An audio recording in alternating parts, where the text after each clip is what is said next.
Chapter 417. The scenery on both sides receded as the car sped along. Lu Cheng was a little scared and couldn't help but advise her. "Ku, you don't have to drive so fast." Yenjika glanced at him out of the corner of her eyes. She let go of the accelerator and slowed down. Blushing, she said with an embarrassed smile, "I saw others overtaking me and driving so fast, so I thought that it's okay to drive faster. Aren't they all the same?" Lu Cheng was dumbfounded as he listened. He carefully observed his surroundings, using his eyes to measure the details of his surroundings. "What are you thinking about?" Yenjika's right foot in white casual shoes unconsciously stepped on the accelerator again. Lu Cheng answered with a complicated expression. "I'm thinking about how to accelerate if something goes wrong, how to step on the brake, and how to resist the collision from the opposite side." Yenjika slowed down the accelerator again, and didn't know what to say for a while. When they stopped at the traffic light, she asked with both annoyance and amusement, "Am I really that bad? I think everything went well except for the ignition at the beginning." "It's not about bad. Ku, you're not in the right state of mind. You can't always think about overtaking others and driving so fast. You have to control yourself. How can you not wet your shoes if you always walk on the roadside?" Lu Cheng was afraid that Ko would have an accident when he was not with her, so he reminded her seriously, which was rare. Yenjika pouted. "Okay, I'll try my best." The green light flashed, and the car started again. This time, she listened to Lu Cheng's advice and drove very steadily. Sometimes she wanted to overtake or speed up, but she realized it in time and controlled herself. "Where are we going for a drive?" Lu Cheng was in the mood to look at the scenery outside the car. He saw tall buildings and a river of lights. Yenjika smiled and said in a light tone, "I'll take you to see the night market in Linning first, and then we'll go to the river to get some fresh air." The capital of Jiangnan province was called Linning. Night market? What's it like? Lu Cheng thought of the flea market in Xiushan. "Hee, you'll know when we get there." Yenjika kept him guessing with a smile on her face. The car turned left and right and arrived at a busy street half an hour later. At first glance, the street was as bright as day. Simple shops were lined up in 3 rows and meandered into the distance. Crowds of people and voices filled the air. With the help of the reversing radar and video, Yenjika parked the car with a sense of accomplishment. She held Lu Cheng's hand and walked into the night market. There were all kinds of cheap items for sale here, such as clothes and cell phone cases, as well as fragrant delicacies. Lu Cheng stretched out his left hand and put it on the girl's other shoulder. He pulled her to his side, separating her from the pedestrians who were rubbing shoulders. As they walked and stopped, Yenjika fully enjoyed the pleasure of bargaining. Although she was not interested in those things, she just wanted to experience life. She criticized Lu Cheng seriously, saying that he had never learned how to bargain. Every time he talked, it would be, "How much is it?" 150. "Can you make it cheaper?" "No." "Okay, give it to me," and so on. He never deviated from the basic principle. They started their business here. Now it's a national chain. But other than this place, they don't taste good.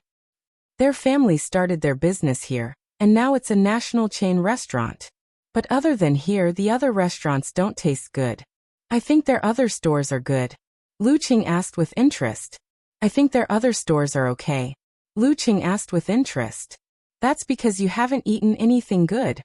While they were talking, the chicken was ready and put into a bag. They held hands and ate as they walked. They both thought it was like a student couple on a date.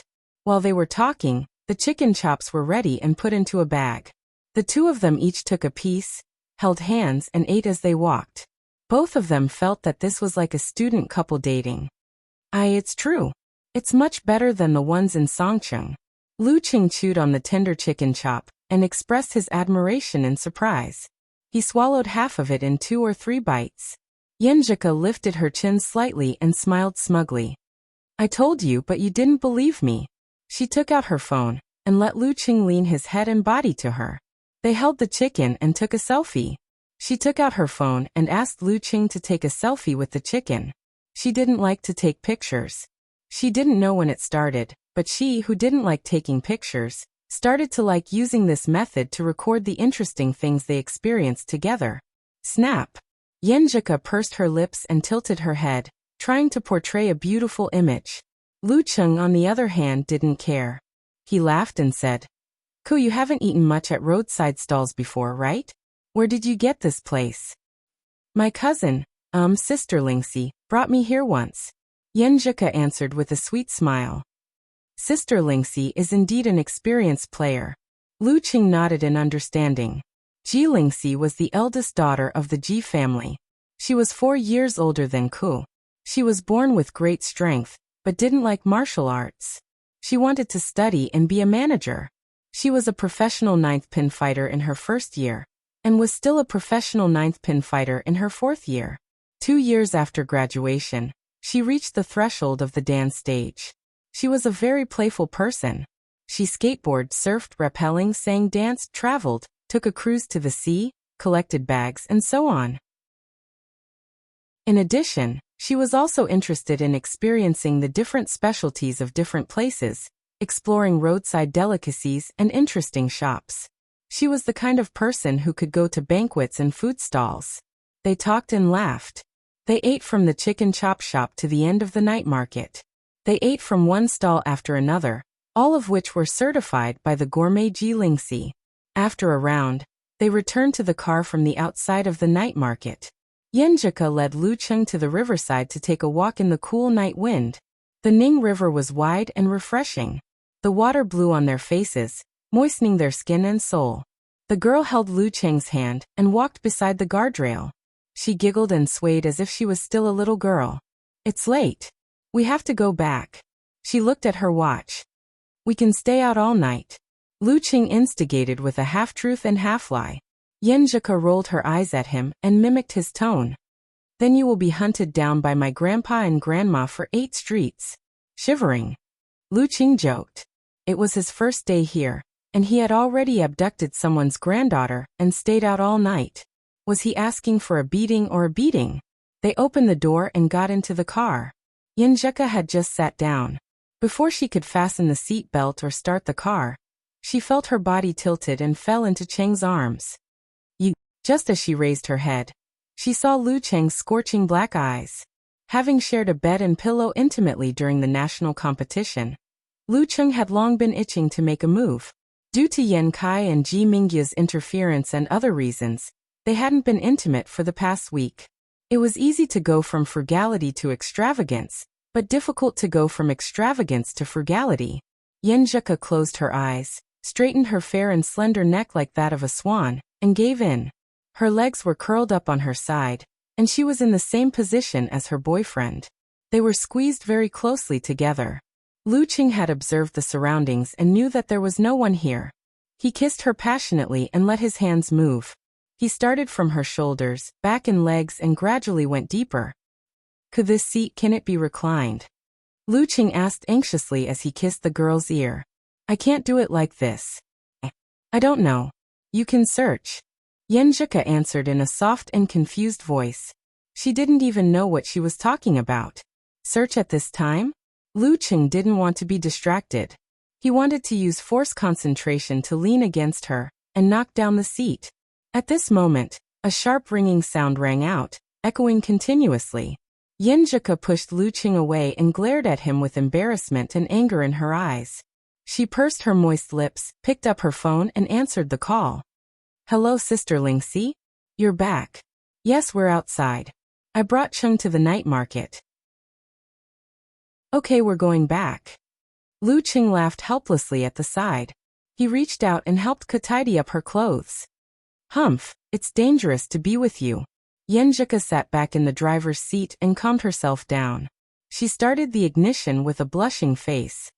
"I haven't been intimate with you for a long time." Lucheng adjusted his pants. Yenjika glared at him and bit her lip. "It'll be fine after a few days. Anyway, I'm on my period tomorrow." As she spoke, she burst into laughter. "I know. Oh, where's your aunt?" Lucheng changed the topic and asked about his aunt. "She went to Shushan study to take care of my brother." Yenjika calmed herself down and started the car. The journey was smooth without any accidents. They arrived at the old house of the Ji family in 40 minutes. After parking the car, Lucheng and Yanzhika walked towards the main entrance. Before they could get close, they heard someone talking loudly inside. My 300,000 for a gram. It has a medicinal fragrance. It can cure many diseases. It's not as good as your Buddhist beads, Brother Li. This string of prayer beads is made of ordinary materials. It was blessed by a senior monk from the Daxing Temple, and nourished by chanting scriptures every day for half a year. I was unlucky last year, so my dad begged for this string of prayer beads. It's hard to say how much it's worth. All right. Don't brag about it every time. Get one for each of us if you can. What the hell? Lucheng was confused. This was a field he didn't understand at all. Yanzhika glanced at him and said in a low voice, "Don't mind them. They like to play these games. It's boring." She turned the handle and pushed the door open. 2 men and 2 women were chatting in the main hall. Lucheng recognized Jilingxi at a glance. She looked more like the Empress Dowager than his classmate Ku. She was tall and graceful, but her eyebrows were not sharp enough. "You're back?" Jilingxi's white t-shirt, denim shorts and high-heeled sandals showcased her figure to the fullest. She stood up with a smile and said, "Come, let me introduce you. This is Zhang Li, the young master of the Jindi group. His father has a good relationship with several eminent monks of Daxing Temple." Zhang Li's skin was dark, and his eyes were ordinary. He wore a dark brown prayer beads on his wrist. "This is Han Zhengqiao. His mother is the chairman of the Provincial Martial Artist Association." Jilingxi pointed to the other man with a smile. Han Zhengqiao was more handsome than Zhang Li, but his eyes were heavy and his qi and blood were not strong enough. He was holding a green pendant in his hand. "This is Guogua. Could you know her? We've had dinner together a few times. Her father is now independent." Jilingxi looked at the girl with long wavy hair beside her. Then she pointed to Yanzhika and said, "I don't think I need to tell you. My cousin Yanzhika." A few guys wanted to pursue her, but they were beaten to the punch. "Hey, Ku, introduce him yourself." Yanzhika looked at Lucheng and thought for a moment. The corners of her mouth curled up, and she said simply without adding anything, "He's Lucheng." Chapter 418. He's Lucheng. The 4 simple words made the atmosphere suddenly solemn. Zhang Li, Guogua, and the others were silent for more than 10 seconds. "See, this is the heavenly son of the age." Jilingxi was the first to come back to herself. She smiled and looked at her companions. Then she turned to Yanzhika and complained. When they heard that Lucheng was coming, they were so excited and curious. They shamelessly followed me home. They wanted to see what the heavenly son of the age looked like, and whether he had 3 heads and 6 arms. "So I'm a monster?" Lucheng replied humorously. No. You're not a monster. After practicing martial arts for a year and a half, you've already reached the top of 6th pin. You're not a monster. You're a Superman." Zhang Li smiled. He was relatively calm. His left hand began to twirl the dark brown prayer beads. "Yes, Superman." Han Zhengqiao echoed with an exaggerated smile. Then he asked in confusion, "Lucheng, why do I feel that you look a little different from on TV?" "How so?" Lucheng looked at Yanzhika with a smile, and found that she was just as confused as he was. It had only been 5 or 6 days since he last appeared on TV. Guogua was a short and delicate girl with a rather imposing face. She said in a low voice, "You're a little different. On TV, you're more, how do I put it? More flamboyant. You have a temperament that people don't dare to look at directly." "Haha, I understand now. During an intense battle, I will definitely release my aura to oppress and affect the opponent's mind." When the match was over and I was interviewed, I hadn't completely calmed down. Lucheng suddenly understood. The me on TV was a battle form. "So that's how it is. When you're free, you're like a forest. When you're in a battle, you're like a fire." Zhang Li nodded thoughtfully. They were the kind of people who didn't like martial arts. They would only watch highly watched matches that attracted a lot of attention. Therefore, even though there were many seniors and experts around them, they didn't notice some details. After the small talk, the atmosphere became relatively livelier.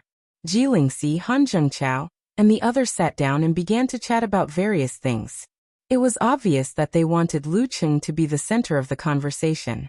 Seeing that he wasn't interested, they didn't mention the prayer beads and ambergris. Instead, they talked about the gossip in the martial arts circle. Lucheng didn't care about what they were talking about. He didn't feel the slightest inferiority even if their collection was worth all his savings. Instead, he took it as an opportunity to broaden his horizons and listened quietly. He didn't mind. Time ticked by. Lucheng pressed on his phone, looked at the screen, and stood up with a smile. As time ticked, Lu Lingxi, Ji stood. He was surprised. His tone was normal, but there was an indisputable tone to it. Ji Lingxi stood up and asked in surprise, "So early?" Ever since he started practicing martial arts, he's been living like an old man. Yeah, so am I. Yan Zheka explained for her boyfriend with a smile, and thought of an excuse to get herself out of this situation. Zhang. We sming, Cheng said. Yan Li Yan Cheng, let's go fishing and enjoy the breeze. Oh, there are a few underground fights in the international waters. With the existence of referees, the arena matches were more than exciting, but not exciting enough. In order to satisfy their own desires and needs to vent, some tycoons would privately organize underground arena matches in war-torn zones and on the high seas. Arena matches without referees. If they really fought like this, even if no one died, there would definitely be a scene of blood splattering everywhere and bones breaking. It would excite the bestial side of humans. Of course, the fighters who were willing to fight in challenge tournaments to make quick money were not very strong. If there was a Dan stage, 7th or 6th pin fighter, they would have a guarantor and a chance to repay the debt. No need. Lucheng looked at Yan Zheka and turned her down with a smile. Tomorrow he would stay at home with Ko and rub her tummy.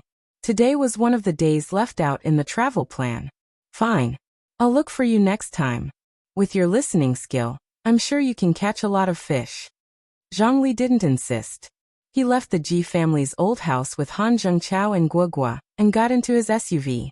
He took off the dark brown prayer beads and put them on the gear shift. After a few seconds of silence, he asked, "What do you think? What do you think of Lucheng?" "He's a gentle, friendly, and introverted person." Han Zhengqiao rubbed his eye bags and answered seriously. "But don't you think he has a strong aura? It's like he's telling us what to do, and we can only listen obediently." Guogua frowned and whispered, "Haha, that's normal. It's the confidence of a mighty one accumulated from victory after victory. My mom is the same. She doesn't have to get angry or speak loudly. As long as she makes a decision, I don't even dare to fart." Han Zhengqiao laughed at himself. Not to mention a heavenly son of the age. Yeah. Zhongli started the engine and started the car. Anyway, whether Lucheng can reach physical invulnerability or not, I think he'll definitely become an inhuman. Han Zhengqiao added, "We're not strong and have no interest in martial arts. It's good to make more friends like him." Yo, I didn't expect young Master Han, who loves wine, cars, and women, to say something like that, Guogua mocked. Han Zhengqiao usually behaved like a typical rich playboy. "This is called being vigilant in times of peace," he replied, clicking his tongue. Zhongli nodded in agreement and said slowly, "Since you have this understanding, it's not a waste of my advice. Why do you think Lingxi insisted on coming back today?" Sisterly love. Isn't that so? Guogua and Han Zhengqiao asked in surprise. Zhongli chuckled. The Ji family is a typical martial arts family. Don't be fooled by the wealth and power of the outside world. Internally, strength is still the most important factor. Guogua interrupted him before he could finish. She played with her long wavy hair and said with a frown, "Uncle Ji's 4 siblings are very harmonious and close. That's because there are old masters and old ladies above them. Where there are people, there are conflicts. Where there are money and power, there are disputes. In order to have strong children to stabilize his foundation, Uncle Ji kept many lovers outside. Unfortunately, none of them turned out to be successful. He didn't dare to bring them home." Zhongli sighed. "Lingxi has shed countless tears because of this. Don't be fooled by her carefree attitude. In fact, she knows better than anyone else. She knows that she can't achieve anything in martial arts and doesn't want to fight for anything. She just wants to maintain her current status and lifestyle. Therefore, continuing to befriend Yenjuka, who has a good relationship with her, is the most reasonable and practical choice. Especially when she has a really good boyfriend, the really good kind. Although Lu Cheng had been dealing with the heavenly sons of the age recently, which made it seem like there were many young fighters at this level, in fact there might not even be one in several provinces. At least among Zhang Li and Han Zhengqiao, only Lin Ke was slightly close to this level. In a situation where a high-ranked inhuman dance stage fighter could be considered as the upper class of a province, it was normal for the heavenly sons of the age who had a good chance of reaching physical invulnerability to be highly valued. Brotherly. Han Zhengqiao was dumbfounded. He couldn't help but gasp. You've hidden your strength well. He could see things so clearly. Zhang Li sneered. My family has a lot of people. If they were stupid, they would have been swallowed long ago. How could I be the young master? Speaking of this, he sighed again. I really envy Lu Cheng and the others now. They are strong and not afraid of scheming against each other. Anyway, I'm waiting for a chance to help him or be helped by him. Either way, it could improve the relationship between both parties. In the guest room of the Ji family's old house, Lu Cheng, who was under the nose of a physical invulnerability expert, didn't sneak into the bedroom. After washing up, he lay on the bed and received a call from his mother. After chatting for a while, Qi Feng said mysteriously, Your brother has hit the jackpot recently. Lu Cheng was dumbfounded. Lu Yanwei really succeeded in starting his business? He didn't say anything about it recently. Erzi expanded his business to Xiushan. He asked your brother to help and even gave him shares. Qi Feng gossiped excitedly. She didn't feel jealous because her son was very successful after all. Others couldn't catch up to him easily. Lu Cheng was stunned and asked doubtfully, Who's Erzi? Qi Feng didn't know what to say. After a while she said, He's a relative from Qingfu's hometown. He often comes to visit your grandpa and grandma. I remember. He's quite a nice guy. Lu Cheng said perfunctorily. You have no taste. How could you ask your brother for help? Didn't you see how many things he has failed? Qi Feng insisted that Lu Yanwei didn't have the ability to start a business. It doesn't matter. It's not us who will suffer losses. Lu Cheng laughed. That's true. Also, your dad got promoted recently. Fatigua put him in charge of the whole factory, and even gave him shares. Cheng, do you think it's because of you? You just won the national championship and Fatigua brought this up. What's that idiom? What's that? Qi Feng wasn't well educated. It's the icing on the cake. Lu Cheng added on behalf of his mother. Fatigua is a nice guy. Didn't he help me in my hour of need? That's true. Anyway, if he really asks you for help, don't worry about us. If you can help, just do it. If not, just forget it. Qi Feng said with concern. Yes. Lu Cheng answered with a smile. When the phone was hung up and the surroundings were quiet, he sighed with emotion. As he made his name in the national competition, and gained the reputation of the favored fighter of the age, everything around him was changing. Maybe it had changed before, but it was definitely not as obvious as it was now. Without him saying anything, the fate of his relatives and friends had changed. It was only now that Lu Cheng truly understood what it meant to have a change in status. Chapter 419. The scenery on both sides receded as the car sped along. Lu Cheng was a little scared and couldn't help but dissuade her. You don't have to drive so fast. Glancing at him from the corner of her eye, Yenjuka released the accelerator and slowed down. She blushed and said with an embarrassed smile, When I see others overtaking me and driving so fast, I want to overtake them. I think it's okay to drive faster. Aren't they all the same? Lu Cheng was dumbfounded. He carefully observed his surroundings, measuring the details with his eyes. What are you thinking about? Yenjuka unconsciously pressed the accelerator with her right foot in white casual shoes. Lu Cheng answered with a complicated expression. I'm thinking about how to exert force, how to brake, and how to resist the collision of the opposite side if there is a problem. Yenjuka slowed down the accelerator again, and didn't know what to say. When the car stopped at the traffic light, she asked with anger and amusement, Am I really that bad at driving? I feel that everything is smooth today except for the ignition at the beginning. It's not a problem of bad or not. You have the wrong mentality. You can't always think about overtaking others and driving so fast. You need to control yourself. If you often walk on the side of the road, your shoes will get wet. Lucheng was afraid that Ko would have an accident when he wasn't with her, so he seriously reminded her. Yenjika pouted and said, "Okay, I'll try." The green light flashed, and the car started again. This time the girl listened to Lucheng's advice and drove steadily. Occasionally, she wanted to overtake and speed up, but she noticed it in time and controlled herself. "Where are we going for a ride?" Lucheng was in the mood to look at the scenery outside the car. He saw towering buildings and rivers of lights. Yenjika showed her dimples and said in a light tone, "I'll take you to see the night market of Lining first, and then to the river bank." The capital of Jiangnan province was called Lining. Night market? What's it like? Lucheng thought of the flea market in Xioshan. "Hey, you'll know when you get there." Yenjika kept him guessing with a smile on her face. The car turned left and right, and after half an hour, they arrived at a bustling street. At a glance, the street was as bright as day, and simple shops were arranged in 3 rows, winding into the distance. There were people everywhere, and voices filled the air. With the help of the reversing radar and images, Yenjika parked the car with a sense of accomplishment. Holding Lucheng's hand, they entered the night market. There were all kinds of cheap goods such as clothes and mobile phone cases, as well as a lot of delicious food. Lucheng reached out his left hand and wrapped it around the girl's other shoulder. He pulled her closer to him, separating them from the pedestrians who were rubbing shoulders with each other, so that they wouldn't brush against each other. The two of them walked and stopped. Yenjika fully enjoyed the pleasure of bargaining. Although she didn't like those things at all, she just wanted to experience life. She also sternly criticized Lucheng, saying that he had never learned how to bargain. Every time he talked he would say, "How much? 150?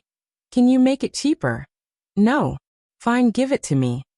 After strolling for a while, Yenjika led Lucheng to a roadside stall and asked for 2 big chicken steaks. While waiting, she said, "Their family started from here, and now it has become a national chain. But except for here, the food in other places is not good." "Really? I think the food in other stores is not bad," Lucheng asked with interest. "That's because you haven't eaten good food." Yenjika looked at her boyfriend with disdain, and then turned to sympathy. She laughed in a low voice and said, "Poor child, I can only take you to broaden your horizons." While talking, the chicken steaks were ready and put into a bag. They each took a piece, held hands, and walked while eating. Both of them felt that this was especially like a student couple on a date. "Hey, it's true. It's much better than those in Songcheng." Lucheng expressed his admiration and surprise while gnawing on the tender chicken steaks. He ate half of them in a few bites. Yenjika slightly raised her chin and smiled with a little pride.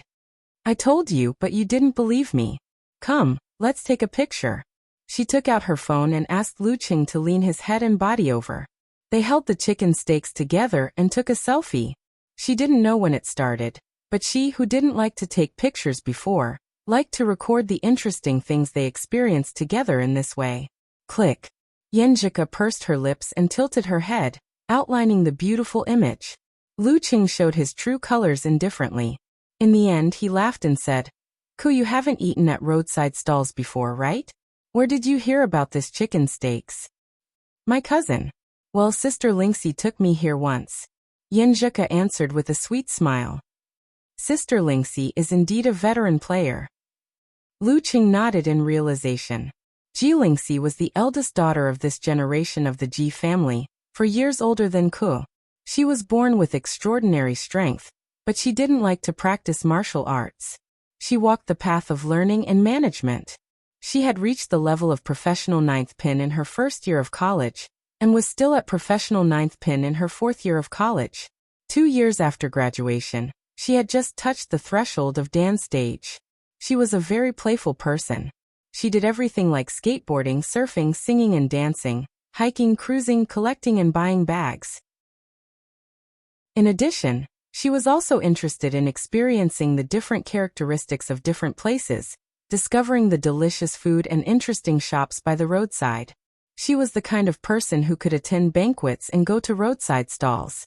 Talking and laughing, they ate from the chicken steak stall to the end of the night market. They ate one stall after another, all of which were certified by the gourmet Jilingxi. They took a detour from the outside of the night market to the car. Yenjika led Lu Cheng to the riverside, where the cool night wind blew, and they strolled to digest the food. Ningjiang's blue waves were wide and spacious. Looking at it, one would feel refreshed and refreshed. The water rushed into one's face, nourishing one's skin and soul. The girl pulled Lu Cheng while walking beside the guardrail. She giggled and swayed as if she was still a little girl. It's getting late. We have to go back.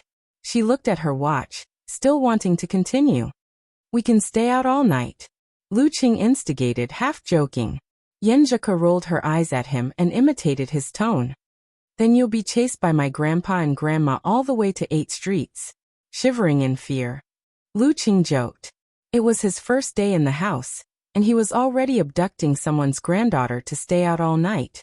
Was he asking for a beating? They opened the door and entered the car from the left and right sides. Yenjika had just sat down, but before she could fasten her seatbelt and turn on the ignition, she felt her body tilting and falling towards the passenger seat. She was pulled into Cheng's arms. Just as she raised her head, she saw Lu Cheng's burning black eyes. After experiencing the continuous bed and pillow sharing during the national competition, Lu Cheng had been itching for a long time because of Yenjika and Ji Mingyu's interference in the past week. It was easy to go from frugal to extravagant, but difficult to go from extravagant to frugal. Yenjika closed her eyes, straightened her slender neck like a swan, and kissed him gently.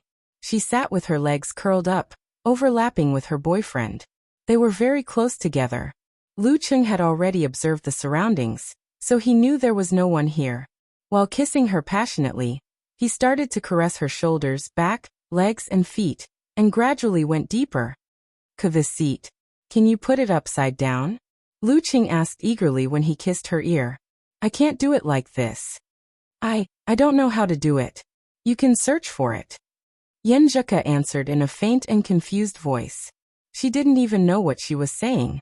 Search for it at this time? Lu Cheng didn't want to be distracted. He couldn't wait to use force concentration. He leaned close to her and knocked the seat over. At this moment, a sharp ringtone sounded and kept echoing.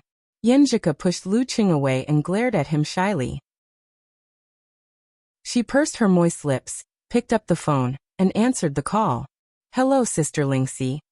You're back. Yes, we're outside. I brought Cheng to the night market. Okay, we're on our way back. Lu Cheng smiled helplessly and reached over to help Ka tidy up her clothes. Humph, it's so dangerous to be with you. Yenjika sat back in the driver's seat and calmed down. She started the ignition with a red face.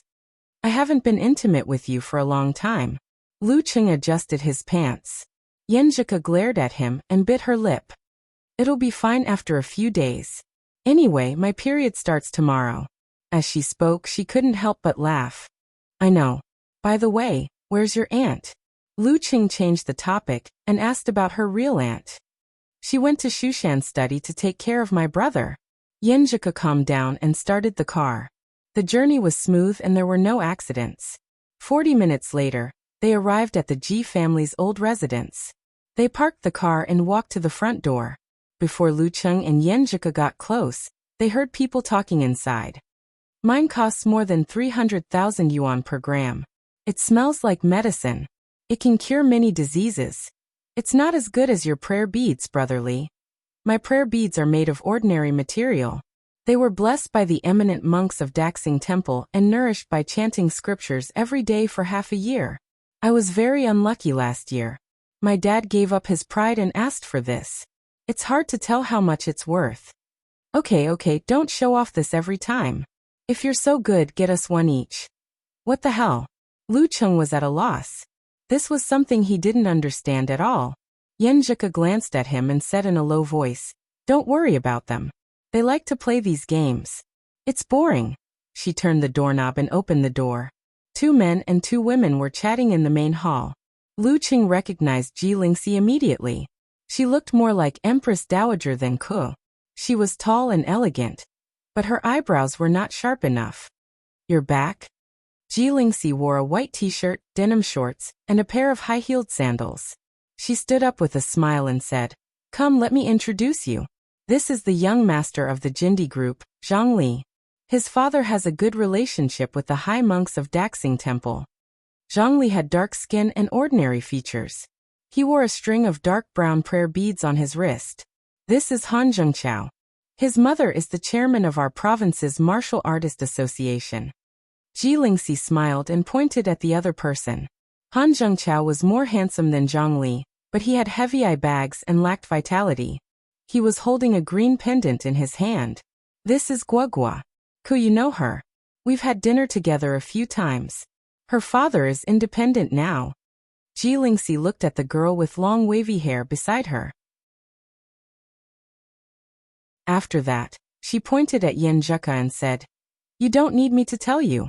This is my cousin Yanzhika. Several guys want to pursue her. Unfortunately, before they could do anything, someone else beat them to it. Hey, could you introduce your boyfriend?" Yanzhika looked at Lu Cheng and thought for a while. Then she smiled and said simply without any suffixes, "He's Lu Cheng."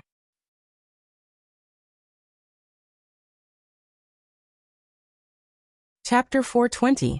He's Lu Cheng. The four simple words made the atmosphere solemn. Zhongli, Guogua, and the others were silent for more than 10 seconds. Look, this is the heavenly son of the age. Jilingxi was the first to come back to her senses. She smiled and looked at her companions. Then she turned to Yanzhika and complained. When they heard Lu Cheng was coming, they were so excited and curious that they wanted to follow me home. They wanted to see what the heavenly son of the age looked like, and see if he had 3 heads and 6 arms. So I'm a monster? Lu Cheng replied humorously. No. You're not a monster. You've been practicing martial arts for a year and a half, and you're already at the top of the 6th pin. You're not a monster, you're a Superman. Zhongli smiled. He was relatively calm. He turned the dark brown Buddhist prayer beads in his left hand. Yes, a Superman. Han Zhengqiao agreed with an exaggerated smile. In the end, he asked in confusion, "Lu Cheng, why do I feel that you're a little different from the one on TV?" "What's different?" Lu Cheng looked at Yanzhika with a smile, and found that she was just as confused as he was. It had only been 5 or 6 days since he last entered the broadcast. Guogua was a short and petite girl, but her facial features were quite imposing. At this time, she also muttered, "It's a little different. The you on TV is more flamboyant. You have a kind of temperament that makes people not dare to look at you directly." Haha, I know what's going on. During a fierce battle, you'll definitely release your momentum to oppress and influence your opponent's mind. When the battle was over and you were interviewed, you still haven't completely calmed down. Lu Cheng said in realization. His TV appearance was considered his battle form. So that's how it is. When you're idle, you're like a forest, but when you're fighting, you're like a fire. Zhongli nodded thoughtfully. None of them were interested in martial arts. They would only watch the matches that attracted a lot of attention. Therefore, even though there were many powerful seniors around them, they didn't notice the details. After such small talk, the atmosphere was relatively lively. Jilingxi, Han Zhengqiao, and the others sat down and began to chat about various things. It was obvious that they were focusing on Lu Cheng. Seeing that he was not very interested, they did not mention the rosary beads, the yellow jade ambergris, and other things. Instead, they talked about the gossip of the martial arts circle.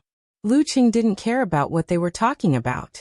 Even if one of their collections was worth more than all of his savings, he didn't feel the slightest bit inferior. Instead, he took it as an opportunity to broaden his horizons and listen quietly. Since he had the confidence, there was no harm in doing so. Time ticked by. Lu Cheng tapped on his phone, looked at the screen and got up with a smile. "It's getting late. I need to rest. You guys take your time." His tone was normal, but there was a hint of irrefutability in it. Jilingxi stood up as well and asked in surprise, "So early?" Since he started practicing martial arts, he's been living like an old man. "Yeah, so am I," Yanzhika explained for her boyfriend with a smile. She also thought of an excuse for herself. "Then it's time for us to go back." Zhongli turned the prayer beads and smiled. We're going out to sea tomorrow. Do you want to join us? Let's go fishing and get some fresh air. Oh right, there are a few fights on the open sea with no restrictions on life and death. There were referees in the challenge tournament. It was more exciting than exciting. Some rich people privately organized underground challenge tournament in war-torn areas and on the open sea to satisfy their own desires. Challenge tournament without referees. Even if no one died in the real fight, there would definitely be scenes of blood splattering everywhere and bones breaking, which would excite the beastly side of people. Of course, the fighters who were willing to make quick money in the challenge tournament weren't very strong. If there was a Dan stage 7th pin or 6th pin fighter, even if they owed a lot of money, there would be someone to vouch for them, and they would have the opportunity to repay their debts slowly. No need. Lu Qing glanced at Yan Zhika and declined with a smile. Tomorrow, he would stay at home with Ku and massage her belly. He had left this day empty in his previously cancelled travel plan. All right, I'll find you next time out at sea. With your listening skill, you'll definitely catch a lot of fish. Zhongli didn't insist. He left the Ji family's old house with Han Zhengqiao and Guogua and got into his SUV. He took off the dark brown prayer beads and put them on the gear shift.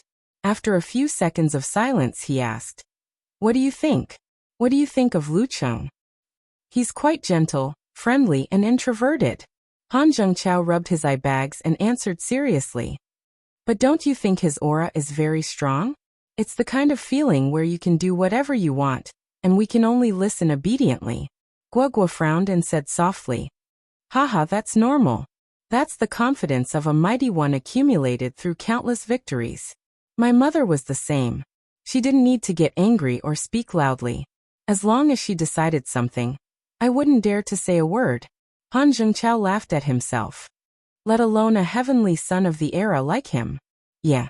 Zhongli started the engine and started the car.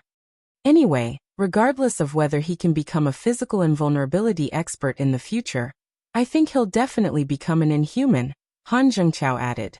We're not strong and we don't have the heart to practice martial arts. It's good to make more friends like him. Yo, I didn't expect our young master Han, who loves wine, cars and women, to say something like that. Guogua laughed. Han Zhengqiao was a typical spoiled brat. This is called being prepared for danger in times of peace, he replied. Zhongli nodded in agreement and said slowly, I didn't advise you in vain. Why do you think Lingxi had to come back today? Is it because of their sisterly relationship? Isn't it? Guogua and Han Zhengqiao asked in surprise. Zhongli chuckled. The Ji family is a typical martial arts family. Although they have a lot of assets, money and power, they're still ranked by their strength. Before he could finish, Guogua interrupted him. She played with her wavy hair and frowned. Uncle Ji and his siblings are very close. They're very close. That's because Old Master and Old Madam are pressuring him. Haha, where there are people there will be the underworld. Where there is money and power, there will be disputes. How many mistresses did Uncle Ji keep outside in order to have a strong son and daughter to stabilize his foundation? It's a pity that none of them are good enough. He doesn't even dare to bring them home. Zhongli sighed. Lingxi has shed countless tears because of this. She may seem like a carefree playboy, but she knows better than anyone else. She knows she can't achieve anything in martial arts, so she doesn't want to fight for anything. She just wants to maintain her current status in life. It's the most reasonable and practical choice for her to continue befriending Yanjika. Especially since she has an amazing boyfriend, the kind that's really amazing. Lu Cheng had been interacting with the Heavenly Sons of China recently, making it seem like there were many young martial artists of this level. In fact, there might not even be one in several provinces. At least Zhang Li and Han Zhengqiao were around. Previously, only Lin Ke was slightly close. In a situation where a high-ranked Dan stage inhuman could become the upper class of a province, it was normal for the Heavenly Sons of China, who had a high chance of reaching the physical invulnerability stage, to be highly valued. Brotherly. Han Zhengqiao was stunned. He couldn't help but gasp. You're really good at hiding your strength. You see things so clearly. Zhongli sneered. My family has a lot of people. If I were really stupid, I would have been swallowed up by others. How could I be the young master? He sighed again. I'm really envious of Lu Cheng and the others. They're strong and don't have to worry about scheming. Anyway, I'm waiting for a chance to help him or be helped by him. Either way, it would improve their relationship. In the guest room of the Ji family's old house, Lu Cheng didn't try to sneak into the room under the watch of a physical invulnerability expert. After washing up, he lay on the bed and received a call from his mother. After a few words, Qi Feng said mysteriously, "Your brother has made a fortune recently." Huh? Lu Cheng was dumbfounded. Lu Yanwei really succeeded in starting his own business? I haven't heard him mention it recently. Erzi has expanded his business to Xioshan. He asked your brother to help him and even gave him shares. Qi Feng gossiped excitedly. She wasn't jealous because of this. After all, her son was very promising and not just anyone could catch up with him. Lu Cheng was stunned for a moment. Who's Erzi? Qi Feng didn't know what to say. After a while she said, he's a relative from Qingfu. He often comes to visit your grandparents recently. I remember now. He's a nice guy. Lu Cheng said perfunctorily. He has no taste. How could he ask your brother for help? Look at how many things he has failed. Qi Feng insisted that Lu Yanwei didn't have the ability to start his own business. It doesn't matter. After all, we're not the ones who suffer losses. Lu Cheng laughed. That's true. Also, your dad got promoted recently. Fatigua put him in charge of the whole factory and gave him shares. Cheng, don't you think it's because of you? You just won the national championship and Fatigua mentioned it. What's that idiom? What's that? Qi Feng didn't know much about it. Icing on the cake. Lu Cheng helped his mother add, Fatigua is a nice guy. Didn't he help me in my hour of need back then? That's true. Anyway, if he really asks you for help, don't worry about us. Help if you can. Don't worry if you can't. Qi Feng said with concern. Yes, yes, yes. Lu Cheng replied with a smile. After the phone call ended and the surroundings quieted down, he sighed with emotion. After he won the national championship and gained the reputation of being the heavenly son of the age, everything around him was changing. It might have happened in the past, but it was definitely not as obvious as now. Without him saying anything, the fate of his relatives and friends had changed. Until now, Lu Cheng really understood what it meant to change one's status.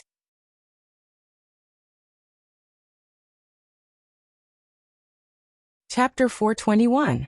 While Lu Cheng was on the phone with Qi Feng, Jilingxi kicked off her slippers and sat cross-legged on the bed in Yanzhika's private bedroom. She looked at her cousin who had just changed into her nightgown with a faint smile. Ku, you're so good at keeping secrets. Do you still think I'm your sister? I saw you hugging Lu Cheng in the finals a few days ago. That's how I guessed you two were together. If it were before today, Yanzhika would have been a little proud of her cousin's words. However, the truth told by Lu Cheng had dispelled her complacency. She didn't know whether to laugh or cry. She replied, I didn't mean to lie to anyone. Grandpa and Grandma already knew. Sister Lingxi, it's because you're living too freely and don't care about me. That's why you didn't find out, right? She had kept it a secret for a long time. Except for her father, she couldn't keep it a secret from anyone. Why was she so careful with Cheng in the beginning? Jilingxi was at a loss for words. She combed her hair and said, Didn't I tell you that some guys wanted to pursue you? What did you tell me? I don't want to find a boyfriend for the time being. Isn't that a lie? She changed her voice and tone to Yanzhika's to describe the original words. I didn't lie to you. I already have a boyfriend. Of course I won't find another one. I have to be wholehearted in love. How can I have a foot in two boats? Yanzhika retorted righteously. As she spoke, her lips curved into an unconcealable smile. I've already thought about how to explain it. Jilingxi's mouth twitched. She said bitterly, I really want to pinch your face. In childhood, Yanzhika had cute baby fat. Jilingxi almost developed the hobby of pinching her face. Without waiting for her cousin to speak, she changed the topic and gossiped excitedly. When did you and Qing get together? How long? She had asked similar questions on QQ before, but Yanzhika always changed the topic skillfully. She didn't want to share her and Cheng's private affairs with others, even her cousin. Now Jilingxi finally had a chance to interrogate her directly. Yenjika's eyebrows twitched. She pursed her pink lips and answered reluctantly, "We got together on Valentine's Day last year." Speaking of this, she suddenly felt sweet and unknowingly added, "He chased after me for a semester." Ayaya, I really want Chung to chase after me again. I didn't feel anything back then, and didn't get to enjoy it properly. Valentine's Day last year? At that time, Lu Qing hadn't reached 9th pin yet, right? Jilingxi recalled the introduction she had read about Lu Qing. Probably a weak 9th pin. Yenjika retorted seriously. Jilingxi took a deep breath and furrowed her brows. She said in surprise, "In other words, when you two got together, he was just a newcomer who didn't show any signs of becoming a heavenly son of the age at all." You have good taste. At that time I didn't think that he would be so talented as to reach rank 6 so quickly. Yenjika rolled her eyes and bit her pink lips. She said, "I just felt that he was silly and very attentive to me." Yes, very attentive. He was also very motivated and willing to work hard. Chatting with him and going through the challenge tournament with him were very interesting. That's why I fell in love with him. As she spoke, her tone gradually softened. Obvious sweetness and happiness overflowed between her eyebrows. Her eyes were like ripples in the spring breeze. At this moment, Jilingxi felt that her cousin was too beautiful to look at directly. She was blinded by the happiness in her words. Why were all my 3 boyfriends useless and unmotivated? But could pick an old classmate who had just reached 9th pin, and pick a heavenly son of the age? Was there really something wrong with her taste or the standard of her choice? After Yenjika finished her narration, she stopped reminiscing and looked at her cousin with gentle and bright eyes. She waved her white hand in front of her. "Sister Lingxi?" Jilingxi came back to her senses and decided not to continue this topic that would make her feel sad. She chuckled and said, Did I disturb you and Lu Qing by calling you before?" Yenjika was stunned at first, but then she understood. Thinking of the charm in the car, she couldn't help but blush and deny it. "Of course not. Hey, I'm experienced. First love aside, I have at least 2 serious ones. When you picked up the phone, even as a woman, my heart skipped a beat. If it were a man, he would have knelt down and said, Okay, I'll listen to you. I'll give you whatever you want," Jilingxi said. Jilingxi teased. She reached out and poked her cousin's collarbone. "Besides, isn't there physical evidence?" Yenjika looked down blankly and saw a red, obvious kiss mark on her delicate collarbone. Her collar was wrinkled with gauze and covered her collarbone in a refined and elegant manner. Even Lu Qing didn't notice that he had left a mark. It was only when she changed into her nightgown that everything was exposed. All of a sudden, Yenjika felt her face burning. She wished she could find a hole and hide in it. She had a subtle feeling of being caught red-handed in bed. She jumped out of bed in embarrassment and anger, and ran to the dressing mirror. She took a selfie on her collarbone and sent it to Lu Qing. "It's all your fault. It's all your fault. My cousin saw it." Lu Qing had just finished lamenting that the fate of his relatives and friends had changed because of him when he saw the girl's message. I was too excited just now." Jilingxi saw the whole process of Yenjika getting out of bed and taking a selfie. She suddenly felt a sense of loss. This was the kind of pureness and passion that only real first love had. Her first love, which was like a child's play, came to an abrupt end. It couldn't even be considered a first love. By the time she fell in love with him for the second time, she loved him so much that they hurt each other so much that they broke up in the end. By the time she had a boyfriend for the 3rd time, her heart had already aged. She thought more and did less. She was no longer pure and unrestrained. Seeing Yenjika come back bashfully, Jilingxi adjusted her mood and smiled. "Cool, let's sleep together tonight. I have a lot of things to ask you." "Okay." Yenjika hesitated for a while and then nodded. When Jilingxi went back to the bedroom to take a shower and change into her nightgown, she lay on the bed and buried her face in the pillow. She raised her legs and swung them. She had planned to calm down and get rid of the blush on her cheeks. However, she inexplicably recalled the passion by the river and the panic between them. Yenjika suddenly sat up and bit her lower lip. She picked up her phone and opened the search page. She seriously thought about the brand and model of the car she had driven before. Then, she bashfully typed a line of words in the search bar with a hint of a smile. Can the passenger seat of XXX car be flat? How do I do it? Click. The search results refreshed. Yenjuka had just browsed a few when she suddenly received a message from her boyfriend. Cool, what's the brand and model of the car we just drove out of? Lu Qing asked with an emoji pushing up his sunglasses. Seeing the familiar question, Yenjuka's face turned red again. She replied with 2 words. Pervert. Pervert? Lu Qing looked at the inexplicable answer and scratched his head in confusion. I just thought that this car was good. It was fast and stable.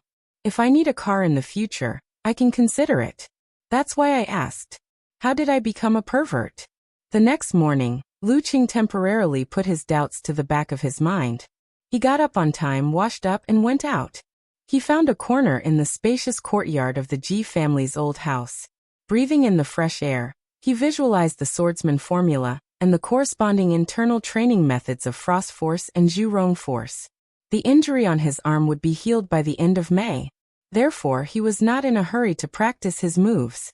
Instead, he concentrated his qi and blood to comprehend the force concentration of the balance between ice and fire. In practice, he felt the experience of the yin and yang 2 forms that old Master Ji had shown him yesterday. The key to the inhuman level was the strengthening of one's willpower and the improvement of one's mental control over one's root pulp. Under the accumulation of internal training, one's body would show signs of supernatural abilities, and one's quality would change. However, this did not mean that one could enter the inhuman level seamlessly with supernatural abilities.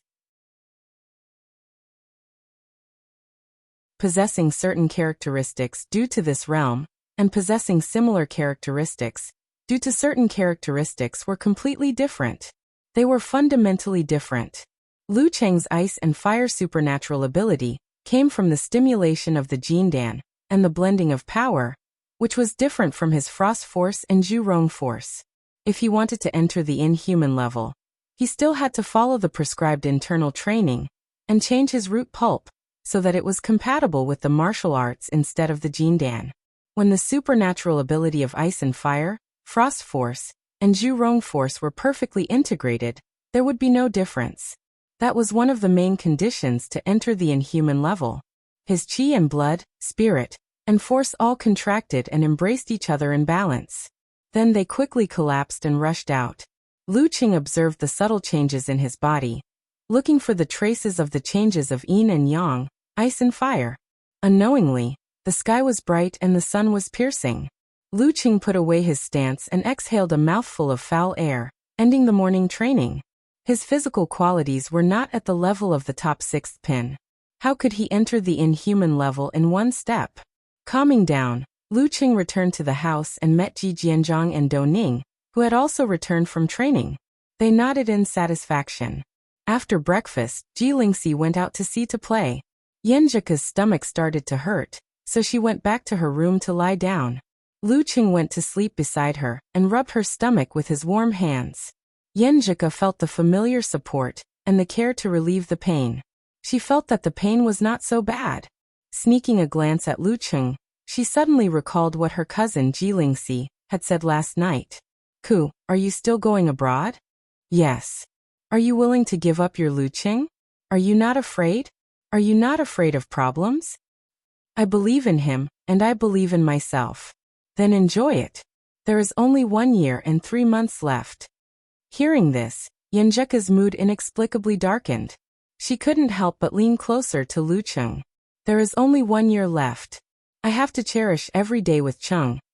After the pain of the first day passed, Lu Qing and Yenjuka had a good time in Linning with their tour guide, Ji Lingxi.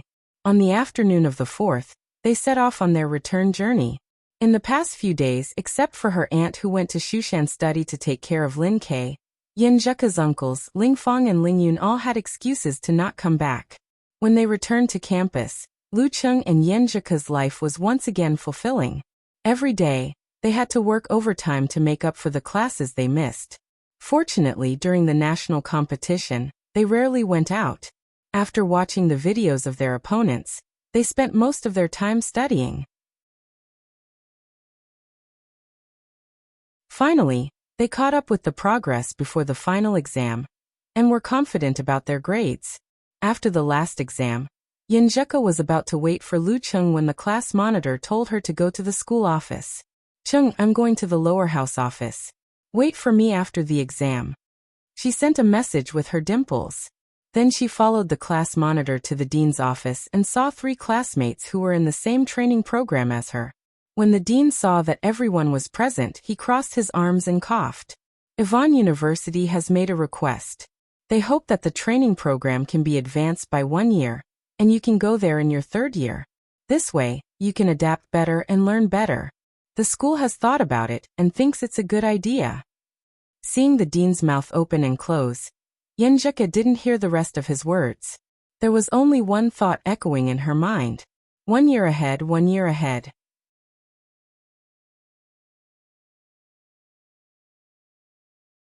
Chapter 422. 1 year in advance, 1 year in advance. At this moment, Yenjika didn't feel happy at all. Instead, she felt flustered and sad, as if she had been diagnosed with a terminal illness. At the beginning of May, when Ji Lingxi asked her if she still insisted on going abroad, her answer was firm and resolute. However, when everything happened in advance, she suddenly felt the strong reluctance in her heart. She had promised to go drifting with Cheng during the summer vacation, to go to the northern lands to see the aurora in January next year, to spend her and Cheng's 21st birthday together, to go to Yuanyang Mountain to ask for the lock of love on their 2nd anniversary together, to announce their relationship after meeting his parents, to stick together every day, and to whisper sweet nothings to each other. She thought too much, promised too much, and had too little time. Bring the materials I just mentioned here as soon as possible. The school will help you with all the procedures. If everything goes well, you can leave at the beginning of August. There will be a short-term language training program. I believe it will be easy for you with your foreign language foundation. Well, you can go back now. If you can't remember the materials, here is the list. The dean stroked his increasingly precious hair tenderly. Early August? It's the end of June. That means there is only 1 month left. In 30 days, I will be separated from Cheng. I can only see him 2 or 3 times a year. Yenjika suddenly felt breathless and her heart tightened. She endured the sudden throbbing, took the list blankly, and followed the students in front of her out of the dean's office. Yenjika. Suddenly, she heard a slightly shrill voice. Yenjika came back to herself and looked up at Huang Shiwen. Huang Shiwen was the one who had received the same training quota as her. Huang Shiwen was the one who had called her just now. What? Yenjika responded blankly. What were you thinking about? I said when we get there, we can live together, okay? We know each other and are classmates. We can take care of each other. Huang Shiwen complained and repeated what she had just said. Her chubby face washed away her gorgeous features, making her easy to get close to. The 2 boys beside her were also discussing the same thing. Yenjika was a girl who would never cry when she was sad. She was used to keeping all kinds of negative emotions in the bottom of her heart and not letting them out. When Huang Shiwen finished, she had already controlled herself and answered with a faint smile. Okay, if there is no other arrangement at home. They were all classmates and didn't lack each other's contact information. Without saying much, they parted ways in front of the school building, each with their own business. On the way to the basic teaching building, Yenjika wandered under the shade of the trees, tasting the reluctance and nostalgia in her heart. She had been gone for at most 5 to 6 years, or at least 3 to 4 years. She had been gone for more than 1,000 days and nights, longer than the time I had spent with Cheng. There were many accidents, many coincidences, many tests and many suspicions. If she was not careful, her feelings would be fragile and dissipate. Even if I don't go abroad, I can still study deeply, share the Empress Dowager's worries, and do whatever I want in the field I like. Wouldn't it be nice to be with Cheng every day, accompanying him as he climbed to the peak of martial arts, sharing his pain and suffering, feeling his happiness, anger and sadness, and watching each other grow old bit by bit until the end? But if I really give up, I will regret it for the rest of my life. I will feel that my years of effort have been wasted. I will feel that my personality is no longer complete. And I will become Cheng's accessory, dream or love. Once again, Yenjika sighed as if a hero's breath was short of love. Maybe it's really like what Dad and Empress Dowager said. It's best not to fall in love in college and to go easy. At this moment, a melody inexplicably appeared in her mind. If there is no you and no past, I won't be sad. But if there is an if, I will still love you. Yes, no matter what, I still want to love that silly Chung. Yenjika bit her lip. Her emotions rose and fell. After a painful struggle, she decided to take the opportunity to study abroad. I believe in myself and Chung. I believe that we can withstand the test of time and distance. I believe that we can finally walk together and go through all the hardships and happiness in life. Phew. She spat out the melancholy and sadness in her heart. Then she heard the special notification sound of her phone. She took it out of her bag and found that it was a message from Lu Chung. Ku, are you still not done? Do you want me to pick you up at your school building? Yenjika's eyes turned red because of this simple sentence. She turned her head and looked aside. After a while, she replied with an expression that looked like she was crying and laughing at the same time. I'm done. You stand there and wait for me. Her fingers paused in the middle of typing, and then she pretended to type the last few words. I'll pick you up. Okay, the usual place. Lu Qing replied with a silly smile. At this moment, his phone suddenly rang. It was from his mother. Hello, Chung. Have you finished your exams? How do you feel? Qifeng asked about his studies out of habit. Just right. Not bad. Lu Qing couldn't find any other words to describe it. His grades were probably above 60 or 70. He probably didn't fail any subjects. Qifeng didn't really care about her son's studies. After a short sentence, she asked the key question. When will you come back? Have you booked the tickets? She lowered her voice and said excitedly, Chung, why don't you bring that classmate of yours home and let Mom and Dad meet her? It's that Yenjika. You two are destined to meet. High school classmate, college classmate, martial arts club teammate. After defeating Shanbei in the finals, Yenjika and Lu Qing hugged each other passionately and almost kissed each other, which blinded a group of single dogs. At the same time, it also exposed their relationship in front of Lu Jisheng and Qifeng. That night, during their daily call, Lu Qing witnessed his mother's ability to gossip and was bombarded for a long time. After her son finally grew up and had a wife, he almost forgot about his mother. Qifeng was quite satisfied with Yenjika, who was very good in all aspects. Plus, they were from the same hometown, so she was more satisfied with them. She kept urging her son to bring his girlfriend back and let them meet her. To be honest, if her son didn't win the national championship and was called the heavenly son of the age, she felt that she would be more nervous. She was worried that her son didn't deserve her daughter-in-law, and that they would fall in love in the future. Yes, that's right. That's a phrase she just learned from TV. Mom, I've told Ku that I'll bring her to our house when I'm free when I'm back in Xioshan. Lu Qing didn't specify a specific day because he still wanted to abduct Ku and try to find a place to go on a trip with her before they returned to Xioshan. Okay. You have to tell me in advance. I have to go grocery shopping and prepare a welcome gift. Qifeng rambled on. Suddenly, she remembered something. Come to my door, come to my door. Oh, last summer. Didn't Han Er's wife say that a very beautiful girl came to our neighborhood? I wonder whose girlfriend she is. Qing, tell me honestly, it's Yenjika, right? She's here for you, right? Yes. Lu Qing wiped his cold sweat and admired his mother's memory of gossip. Of course, he also had a deep impression of this matter, because it was the first time in his memory that he saw and felt the beautiful body of a girl in real life. Moreover, it was the body of his beloved girl. You two were together at that time? Qifeng's voice suddenly rose. You're all grown up now, aren't you? You hid it from me for almost a year. Mom, I was wrong. I wanted to tell you after my relationship with Ku had been confirmed. Lu Cheng's apology came naturally to his mother. Practice made perfect. Qifeng wasn't angry. She pondered for a moment and said, I told you that you look very smart in your clothes for more than a year. Fortunately, Her son dared to bring his girlfriend home secretly after he went to college. Unlike the others who were caught fooling around at home in junior high or high school. After chatting for a while, Luqing hung up the phone and saw Ku walking quickly toward him. She was dressed in a t-shirt, denim shorts and white sneakers, which showed the youthful look of a student. "What are you going to do in the institute?" Luqing asked with concern. Yenjika pursed her lips and lowered her eyebrows. She smiled and said, "There are some changes to the training plan. I'll tell you after it's confirmed." "Who were you talking to on the phone?" "My mom. She urged me to take you home to meet my parents." Luqing raised his eyebrows and smiled deliberately. He muttered in his heart, "Some changes? What changes?"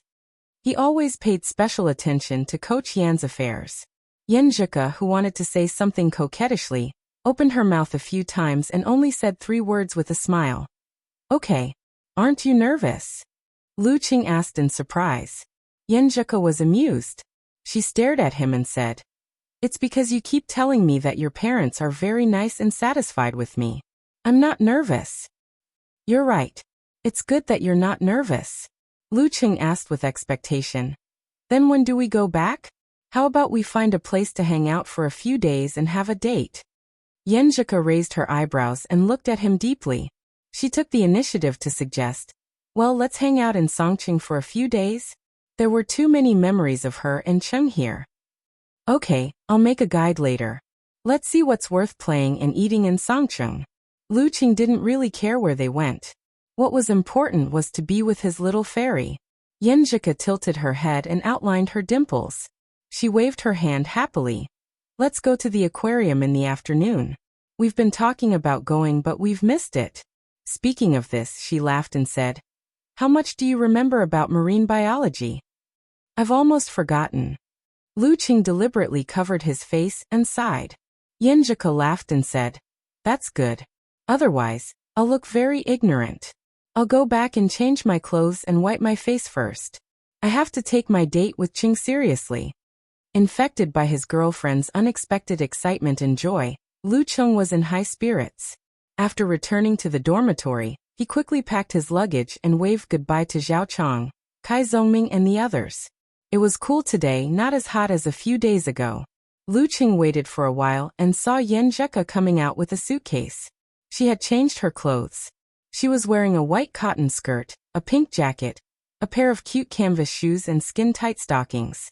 Her face was covered with light makeup, which made her already beautiful face even more radiant.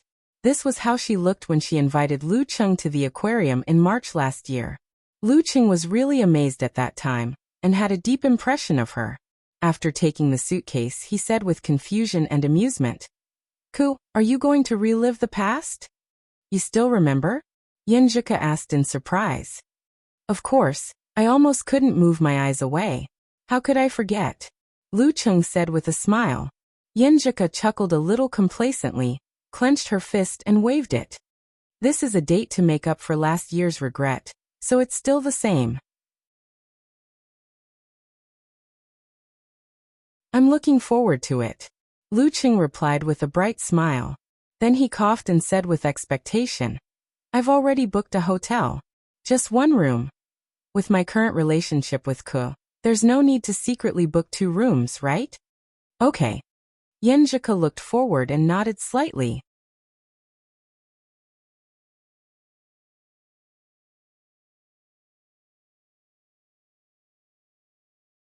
Chapter 423. Luqing was overjoyed to hear his girlfriend's affirmative answer. He quickened his pace and felt that they had made a breakthrough in their relationship. He didn't continue to mention the accommodation because he didn't want to aggravate her shyness. Instead, he started to ponder. A date to make up for last year's regret? Everything as usual? But I don't remember what I was wearing at that time. Yenjika thought about it seriously and burst into laughter. "I don't remember either." She only remembered Cheng's tired face, his slightly wrinkled eyebrows, and his movements that made her want to kiss him. Thinking of this, she pursed her lips and lowered her head. Her eyes flickered as she looked at her toes. She wrapped her arms around her boyfriend's arms and leaned closer to him. "It's okay. Rough guys wear the same clothes every day." Just put up with it. There's no difference. Lu Cheng mocked himself in the way girls usually did. While talking and laughing, they boarded the school bus and arrived downtown. They found the 5-star hotel that Lu Cheng had booked. While walking to the front desk, Yinjuka suddenly stopped and looked aside. She pretended to take out her ID card from her bag and said, "You go and check in. I'll wait for you here." As she spoke, an unnatural blush appeared on her cheeks. Seeing this, Lu Cheng understood. He held back his laughter and took the girl's ID card. He said calmly, "Okay." Previously, when he didn't return home at night, he had booked 2 rooms at first and then cancelled them later. Moreover, he had always appeared alone and asked Ku to face the front desk with him.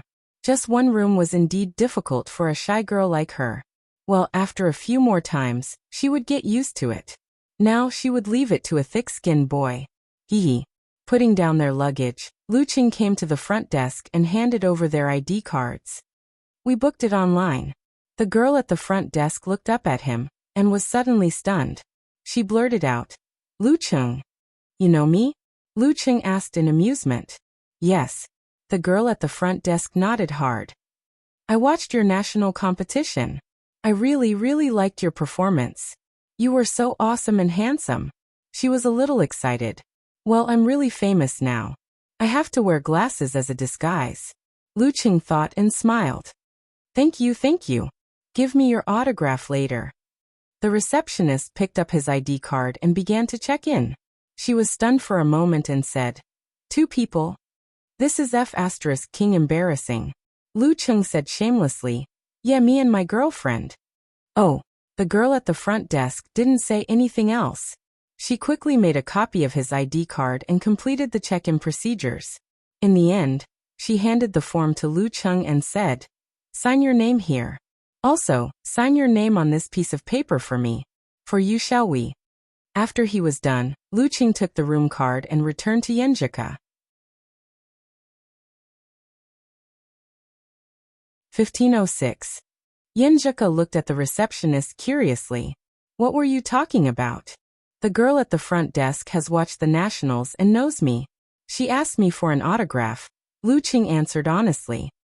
Yinjuka froze for a moment, her face turning bright red at a speed visible to the naked eye.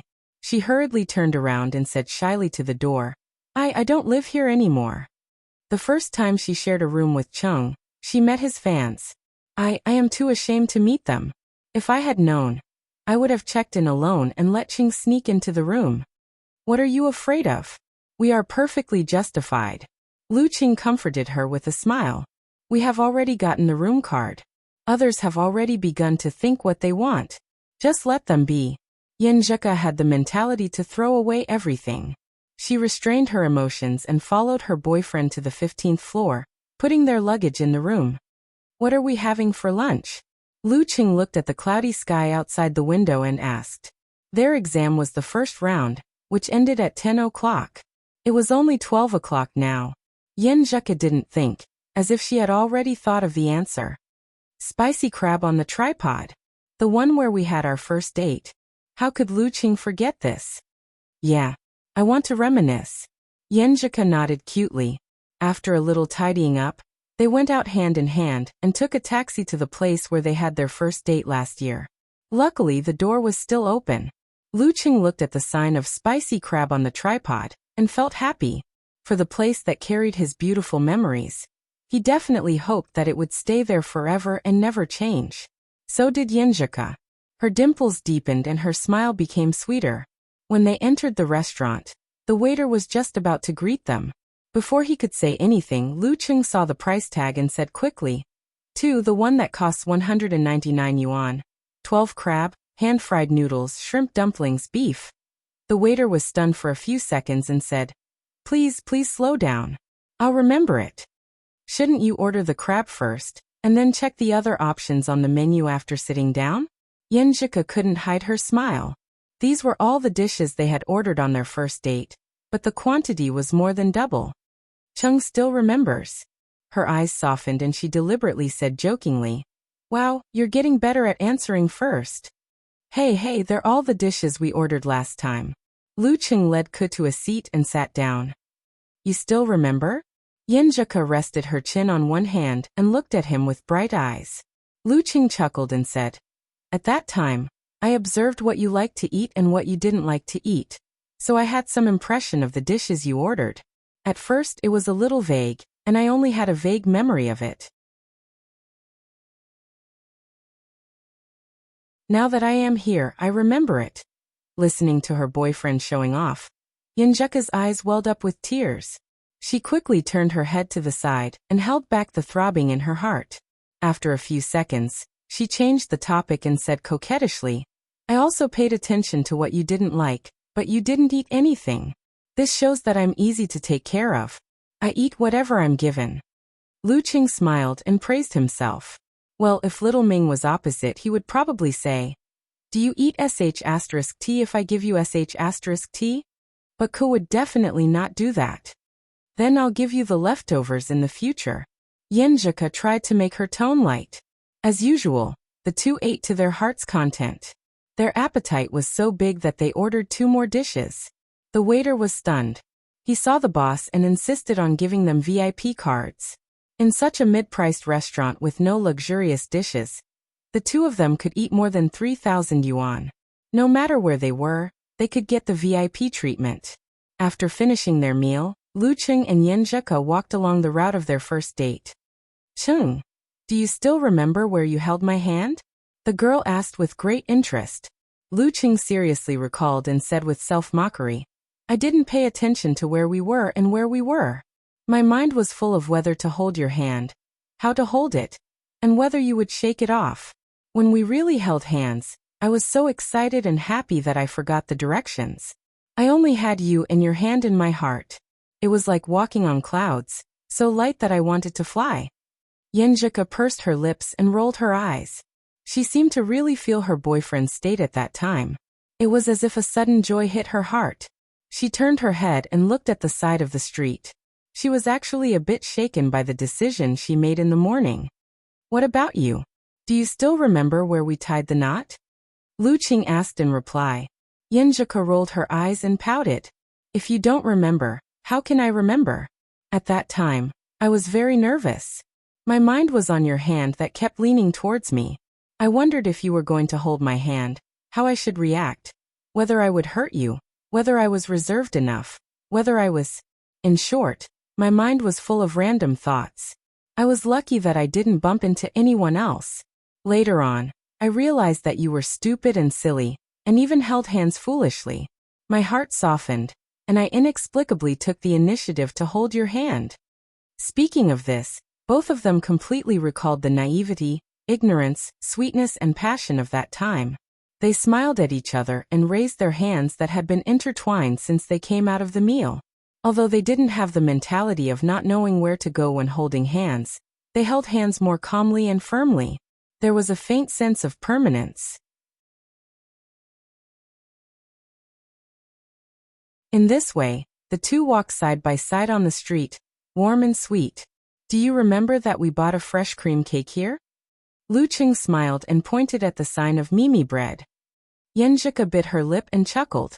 "Not only do I remember that, but I also remember that someone lied to me." "Ah."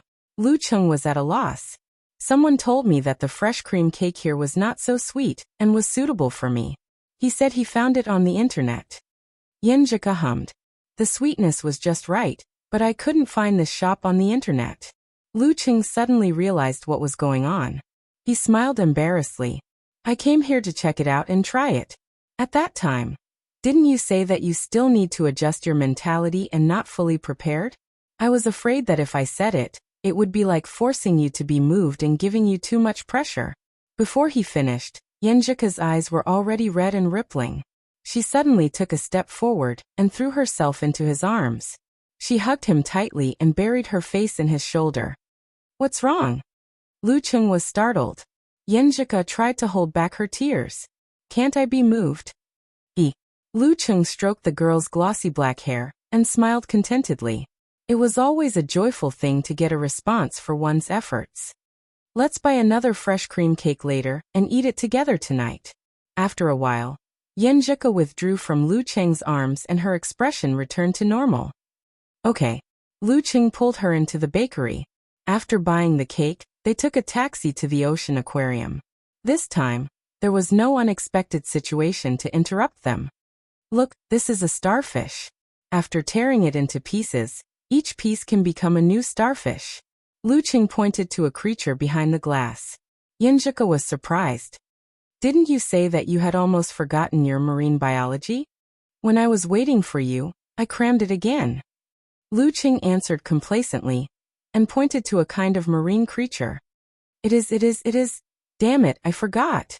I failed to show off and became a clown. Haha. Yinjika covered her mouth and laughed until tears came out. After a long time, she wiped her eyes and said, there should be an introduction beside it. If you really can't find it, I'll allow you to search it on your phone, commentator Lu. They laughed and laughed until the aquarium was closed. They found the restaurant where they had their second date, and enjoyed dinner. Lu Qing pretended to go to the bathroom, and went downstairs to buy a bouquet of flowers as usual. Beauty, you dropped something. He put his left hand behind his back and smiled at Yinjika. Familiar lines and familiar scenes. Yinjika opened her mouth little by little, and her eyes were covered with tears. She forced a smile. Flowers? Yes, you dropped it. Lu Qing bowed slightly like a gentleman and handed the flowers to the girl. Yinjika held the flowers and quickly closed her eyes, pretending to smell the fragrance. After a long time, she looked at Lu Qing and said, but I dropped something else. What? Lu Qing asked with a smile. Yinjika's eyes flashed like water. She pursed her lips and turned her head. Boyfriend. Lu Qing burst into laughter and directly sat next to the girl. Their fingers were intertwined. While he was happy, he inexplicably felt that Ko was a little clingy today. After dinner and a walk, Yinjika and Lu Qing returned to the hotel with the flowers and cake. The light in the room was dim. Outside the window, there was a river of stars. It was quiet and private. Lu Qing, who had shared a bed many times, couldn't help but think as if he was looking forward to something. At this moment, Yinjika put the bouquet on the table and sat on the edge of the bed. She touched her calf and stomach and said softly, I feel so sore when I walk. Qing, come and help me massage my feet. Pinch my legs. This was a common thing between the two of them, so there was nothing strange about it. However, as she spoke, she suddenly blushed. Unable to hide her shyness, she lowered her head and looked at her right hand that was supporting the bed. Her right hand was as beautiful as a budding flower. Lu Qing's heart skipped a beat when he heard this.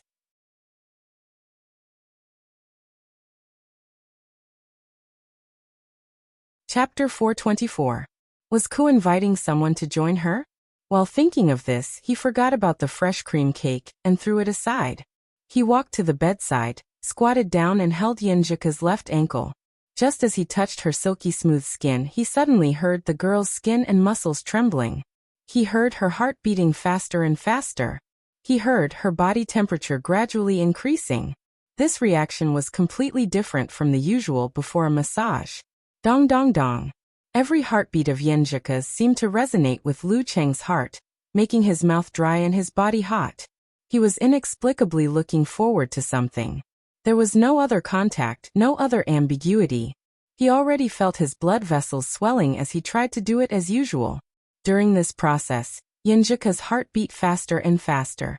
Lu Qing held his breath, feeling that he was about to turn into a werewolf. Dong dong dong.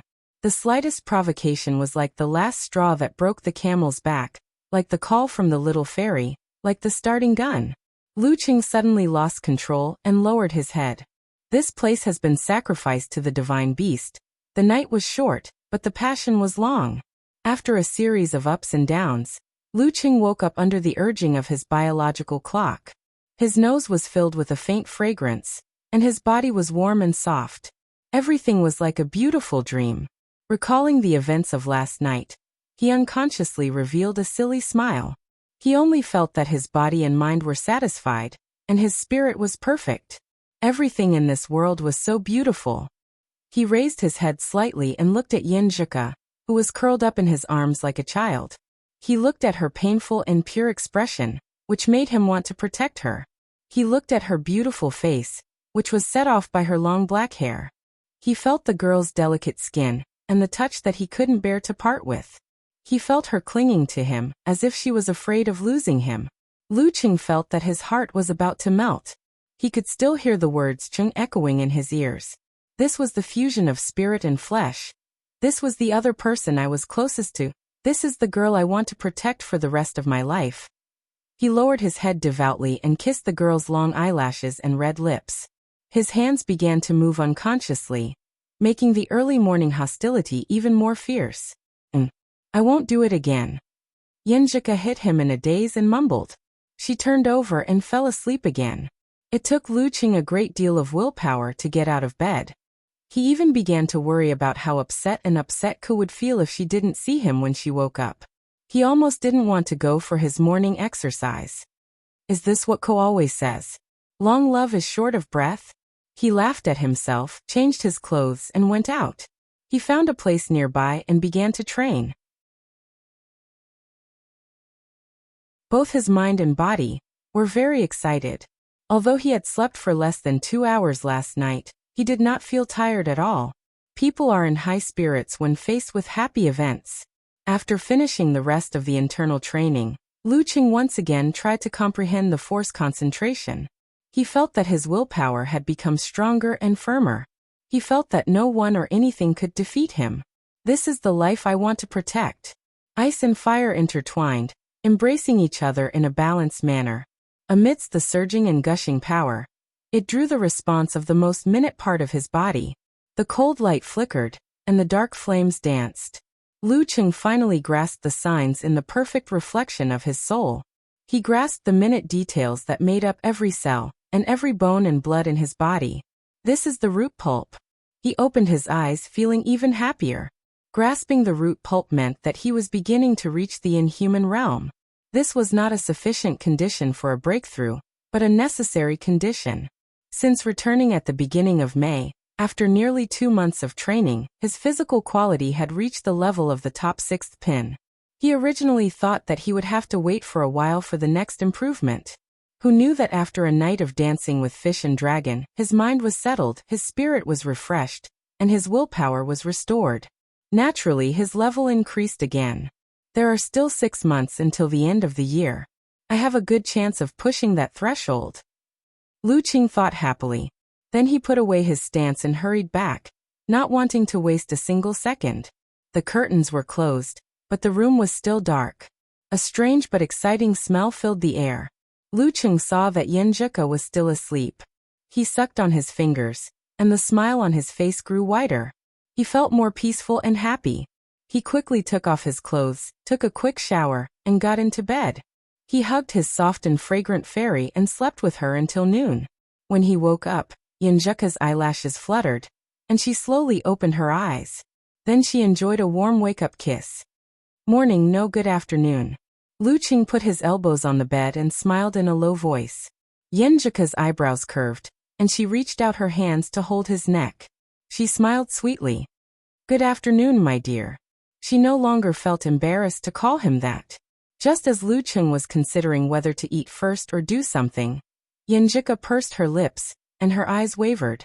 She gathered her courage and said, Chung, I have something to tell you.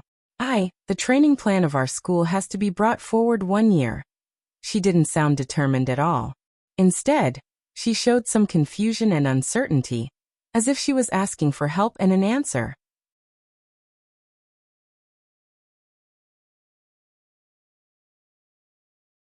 Chapter 425.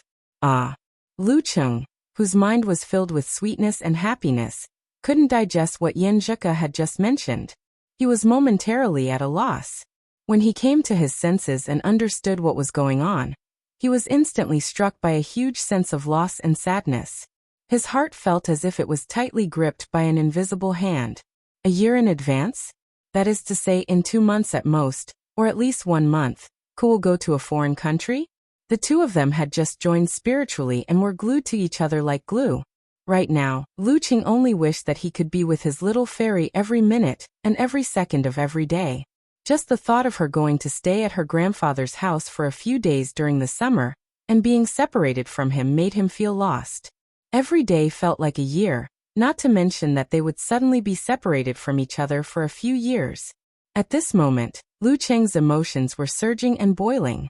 He almost blurted out that he should let Ke give up the opportunity and choose to stay so that she wouldn't die. But when he saw the confused and struggling look in her eyes, he suddenly restrained himself and thought of more. This wasn't something he didn't expect at all. He was even mentally prepared for it. It was just that it was suddenly brought forward by a year. This wasn't a reluctant attempt by Ku after they started dating. It was a dream and a plan that had been made long before they met, in March of last year. She had already discussed this matter with him and obtained his consent. She was born with a deficiency. No matter how hard she tried, she couldn't enter the dance stage. Her life's dream had slowly shifted to this matter in the past 5 or 6 years. She came from a well-off family. Even if she didn't do anything in the future, she wouldn't have to worry about her quality of life. The reason why she wanted to study abroad wasn't because she wanted to get a diploma, but because she had such an opportunity. An opportunity to follow the world's top scholars, an opportunity to roam the ocean.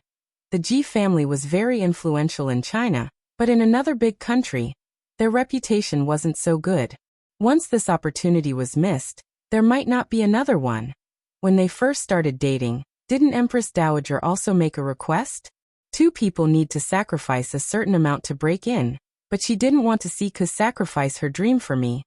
Yenjika opened her clear eyes and looked at Lu Cheng with inexplicable anxiety. She was swayed, distressed, and struggling because of his silence. If Cheng wants me to stay, what should I say? I will. After the crazy idea she had last night, she decided to try the illusory probability and leave everything to God. The girl felt that she had once again lowered her bottom line. Her heart was filled with sweetness and bitterness.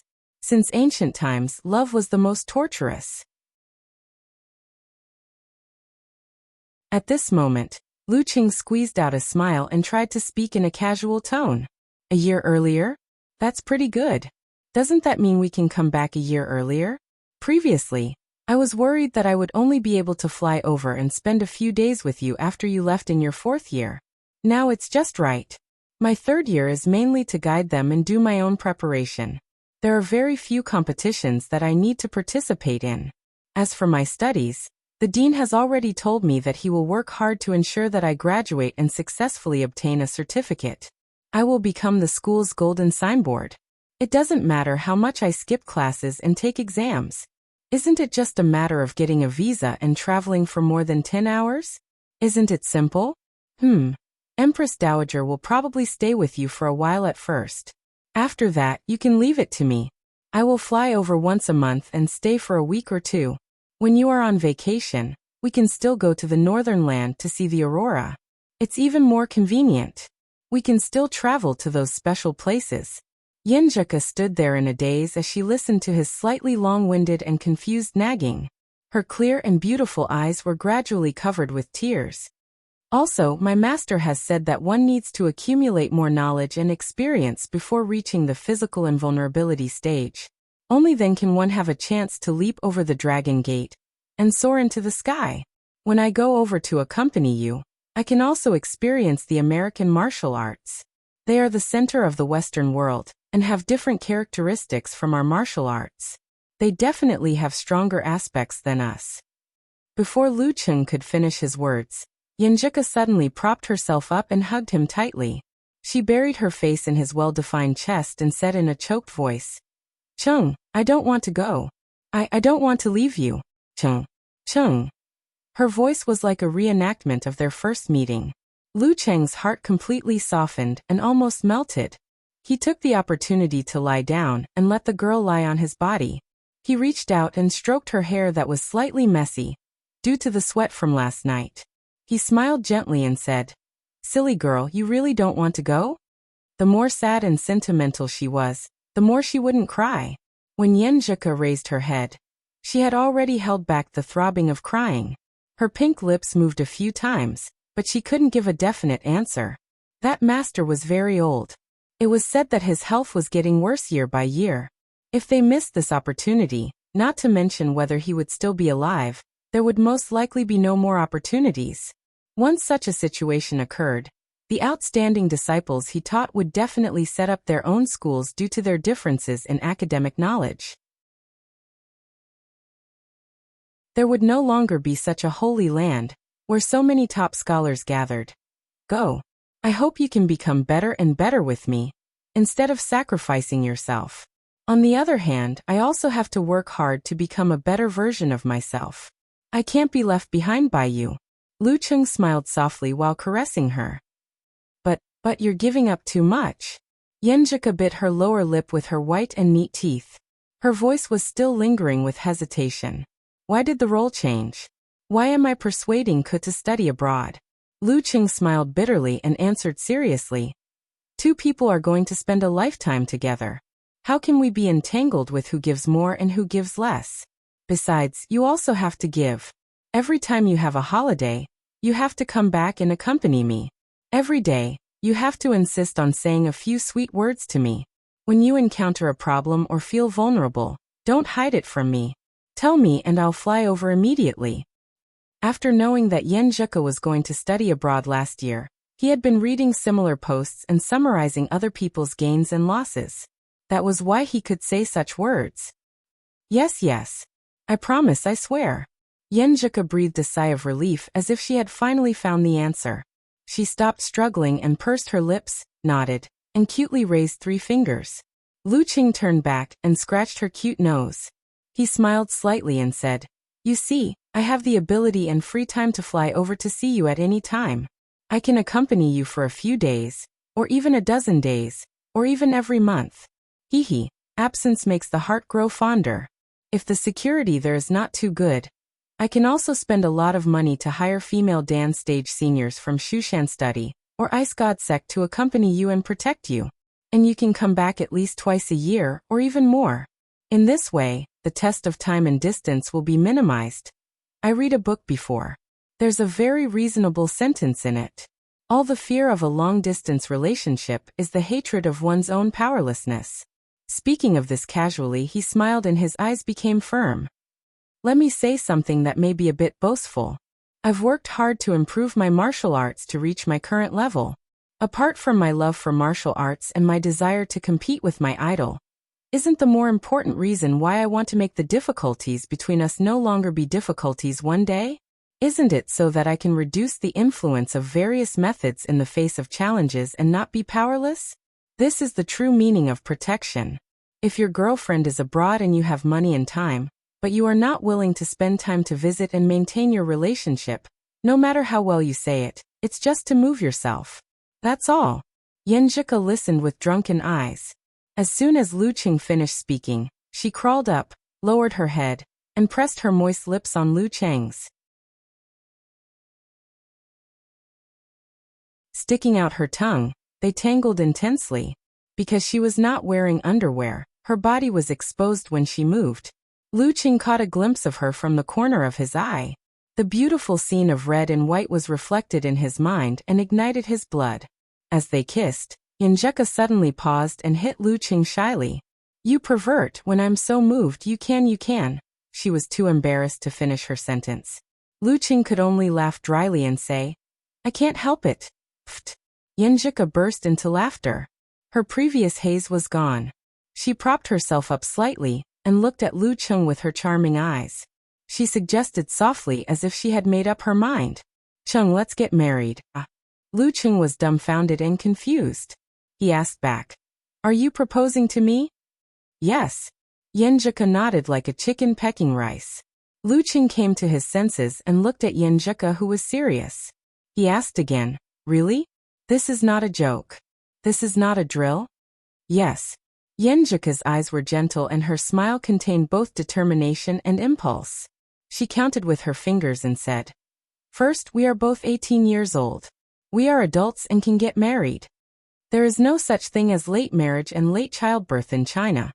Second, our household registers are in school. Before the holidays, we can borrow them. Yenjika said tirelessly. Her dimples deepened as if she was brewing a jar of wine. Lucheng was drunk even before he drank. The girl took a breath and blushed. She looked at Lucheng shyly but firmly. Third, I'm not forcing you to do anything or wait for me. I'm just making a promise. I can protect myself until the end. I want to tell you that I've made up my mind. I'm willing. You're the only other half in my mind. I'm willing to marry you. I want to be your husband and wife. I'm willing too. Before Yenjika asked, the emotional Lucheng said, Then let's go back to school now and find an excuse to borrow our household register. Then go buy a ring. How can we not have a ring when we get married? Yes. Yenjika's eyes were covered with mist. She nodded briskly.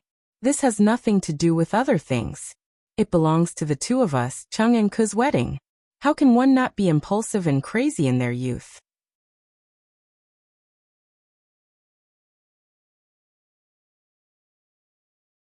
Chapter 426. After eating the cake and desserts they bought last night, Lucheng and Yenjika walked out of the hotel hand in hand and took a bus back to the old campus. They first bought a few sachets from the nearby stores, then slowly walked to the traffic point and returned to the new campus of Songqing University, where they had lived for 4 whole semesters. When the scenery of Weishui Lake, the teaching building, the long bridge, and the lakeside corridor came into view, Yenjika felt an inexplicable sadness in her heart. She leaned closer to her ex-boyfriend, who was now her husband.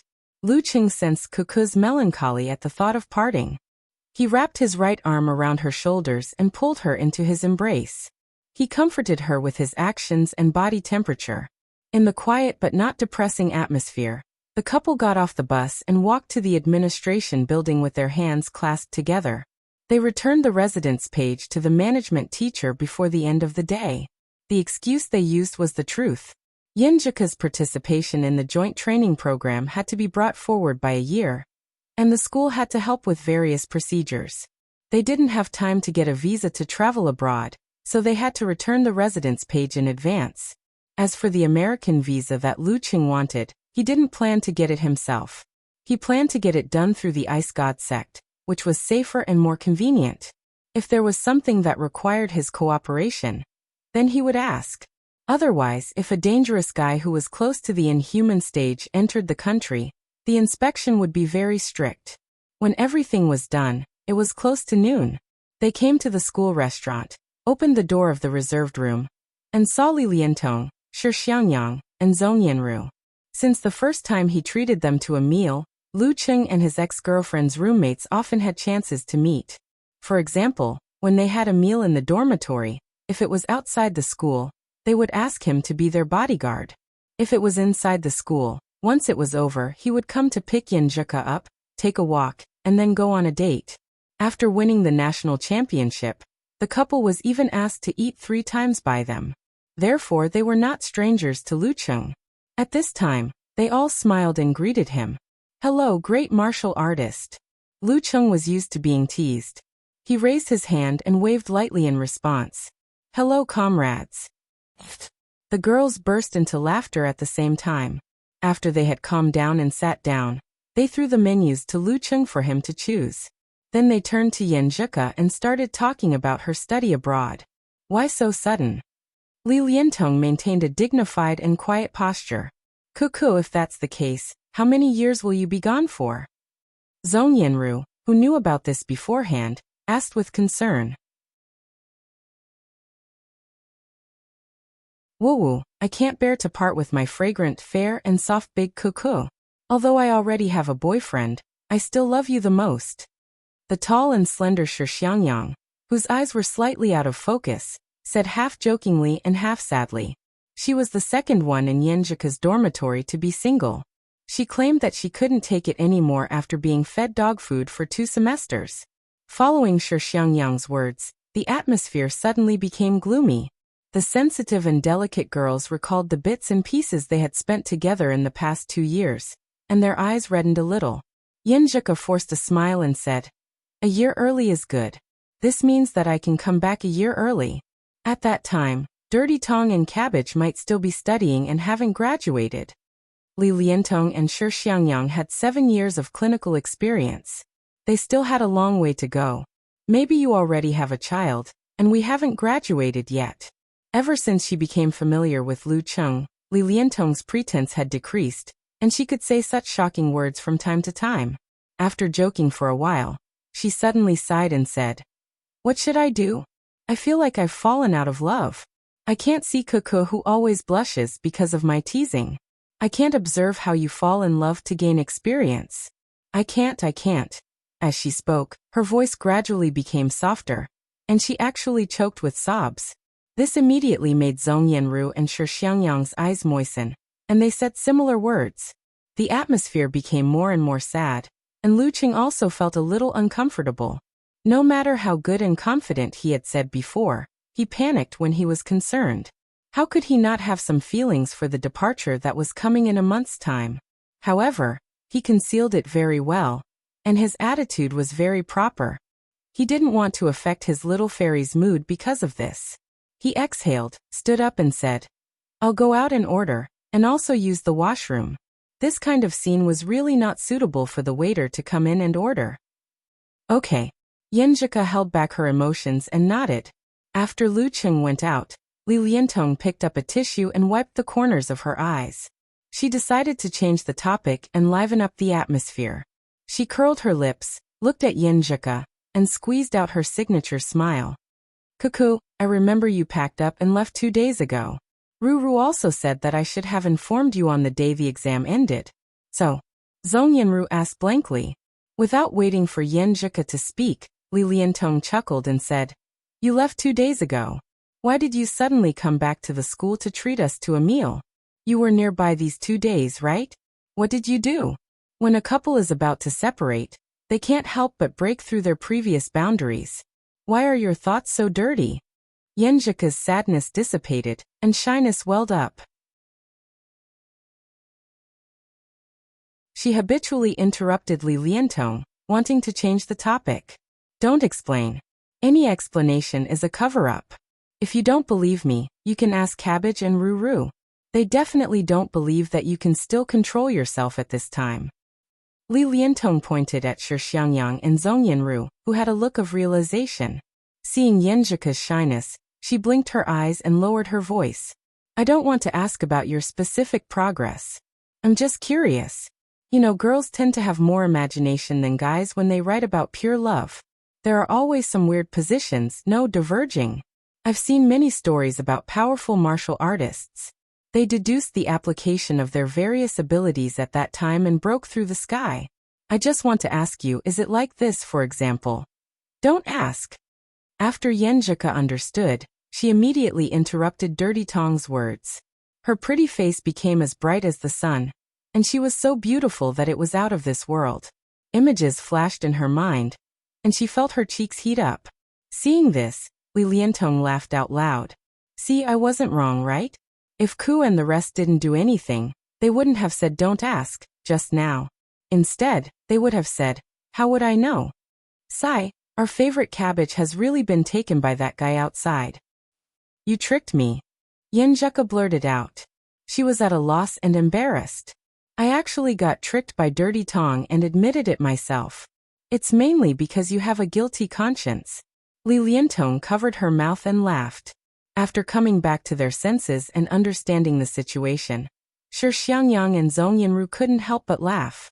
They either leaned on the table or lowered their heads, laughing heartily. Infected by them, Yanjika gradually started laughing as well. She felt that she really wasn't cut out for doing bad things, unless Chung brought her along and helped to cover it up. At this moment, Lu Qing came back from the washroom. He pushed the door open and said in surprise, "What are you guys laughing about?" Shi Xiangyang, Zhong Yanru and the rest looked at each other. Recalling Li Liantong's example, they laughed even harder and almost slammed the table and chairs. Yanjika was also embarrassed and amused. She couldn't say anything. Lu Qing looked at them blankly, and felt that he really couldn't understand. These 4 girls were so sad and sorrowful just a moment ago. Why are they smiling so brightly and happily in the blink of an eye? Girls are so complicated. The meal was sometimes sad and sometimes cheerful. However, all banquets must come to an end. Amidst the mess of cups and plates, Lu Qing called the waiter, and paid the bill with his phone. After leaving the restaurant, they stood at the door. Zhong Yanru teared up again and said, "Could take care of yourself over there. Remember to come and play with us when you come back during the holidays." Okay. Yenjika tried her best not to cry and simply nodded in response. Just as Shi Xiangyang was about to speak, she suddenly lost her voice. After taking a deep breath, she said, Keep in touch when you're free. Now is the age of the internet. Everyone can still chat frequently. You and your Qing have to be good. We're waiting for you to get married and give us red packets. That's right. I have high hopes for you guys. You'll definitely make it to your wedding day. Li Liantong imitated Yenjika's light-hearted tone.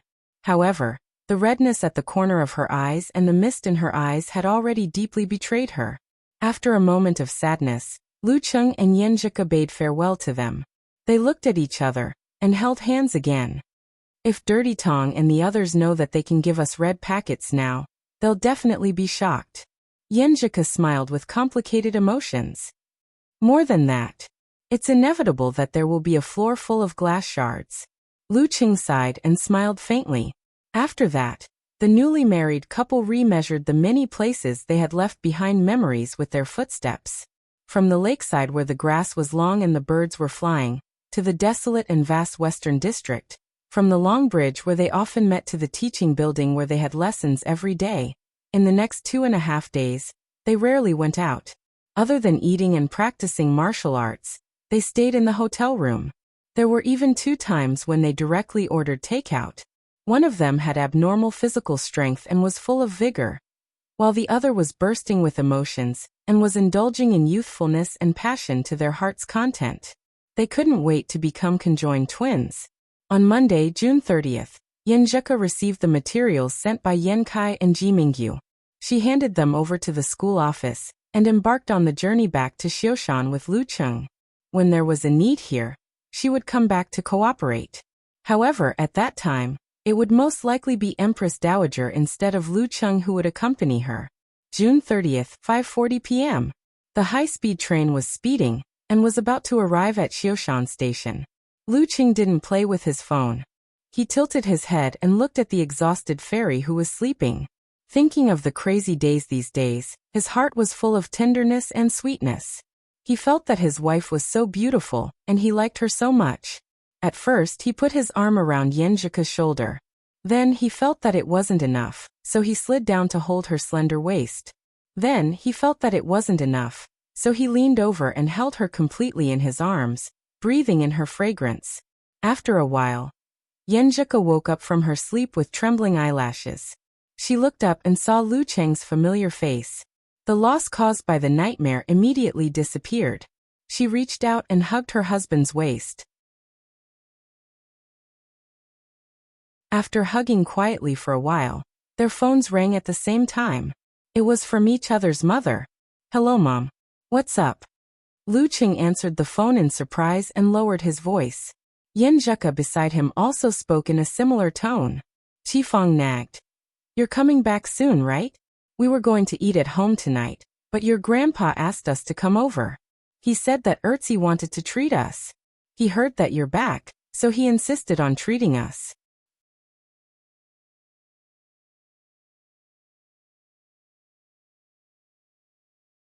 Chapter 427.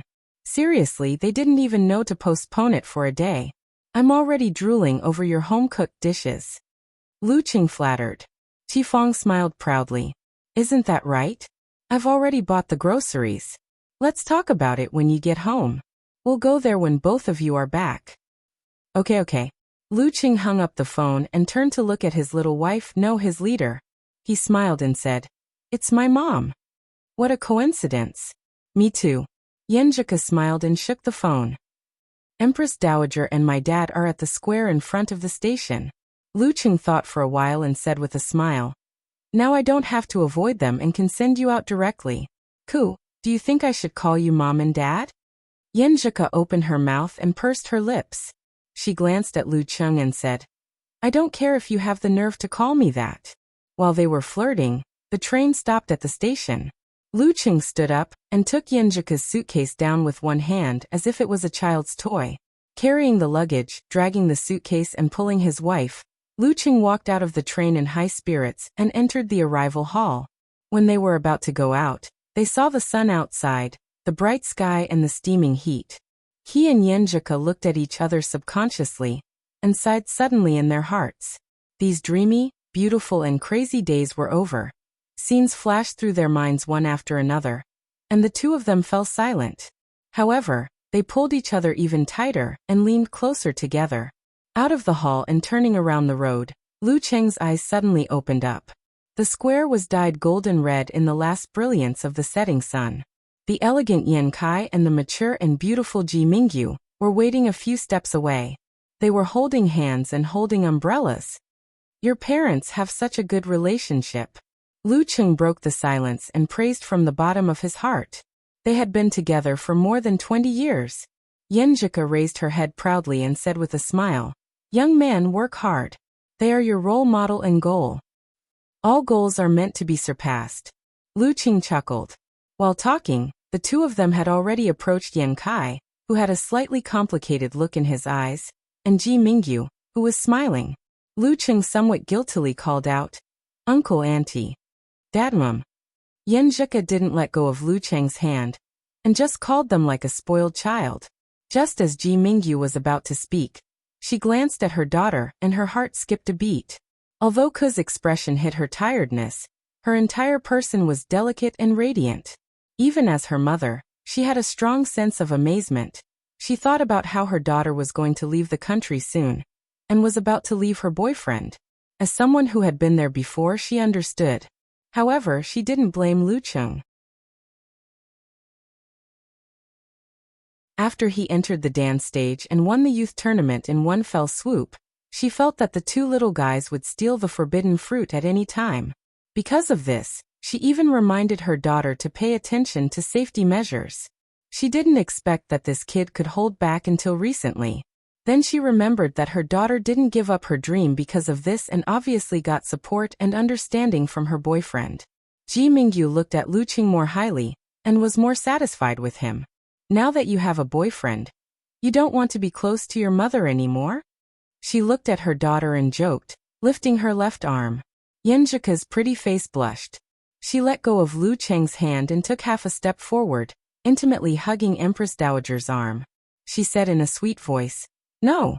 Because of the private engagement, she felt a little guilty toward her parents. Ji Mingyu turned to Lu Cheng and said with a warm smile, "Little Lu, where is your house? Let's go together. We'll send you back on the way. It's troublesome to take a taxi." "Okay, thank you, Auntie." Lu Cheng didn't reject the olive branch from his mother-in-law at all. After saying that, he quietly mouthed to Yenjika, indicating that what he wanted to say was actually, "Thank you, Mom." Yenjika wrinkled her nose and gave him a coquettish stare. The Yen family's car was parked outside the square in front of the station. Along the way, Ji Mingyu and Yenjika walked in the center with umbrellas. Yan Kai and Lu Qing accompanied them, listening to the mother and daughter chat, and occasionally adding a few words. After putting down their luggage and getting on the SUV, Lu Qing and Yenjika sat in the back and clasped their hands together again. After the car started, Yan Kai looked back at his daughter and said with a smile, "Ko, your grandparents want you to live in Junkei County for a while to accompany them.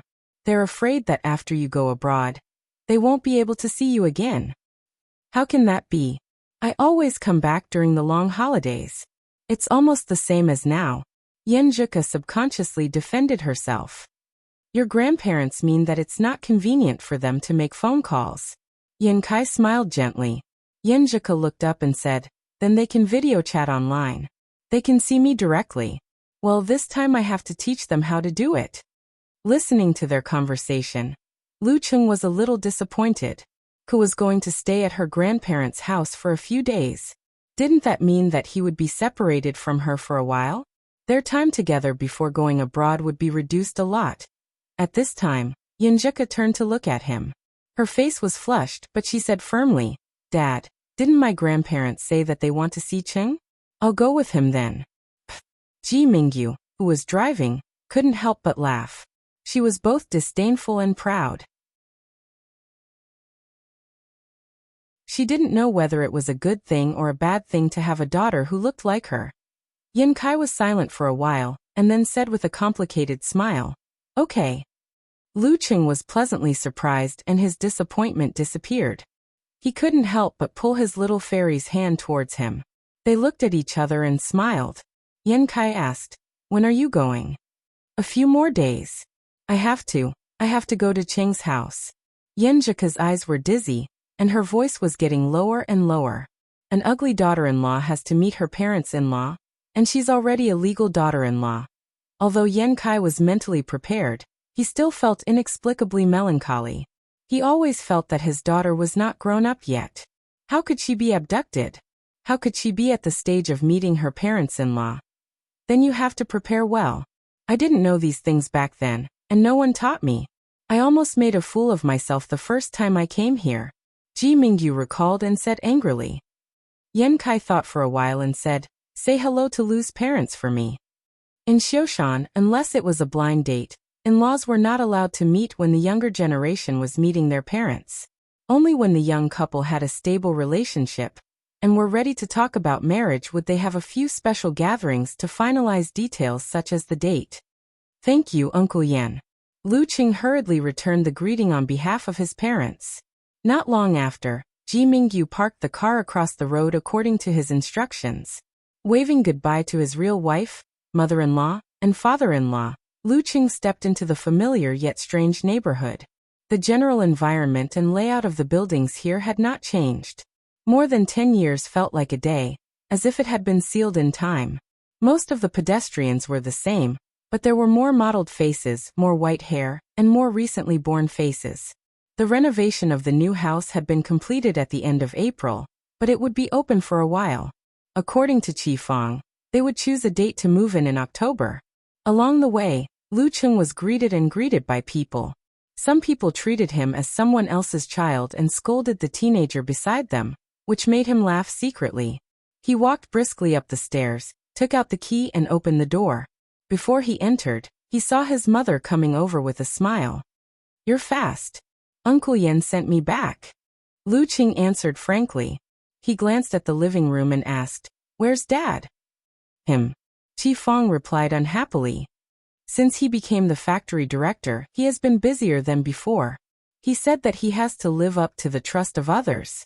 He's not home until 6:30 every day. Don't mention your dad.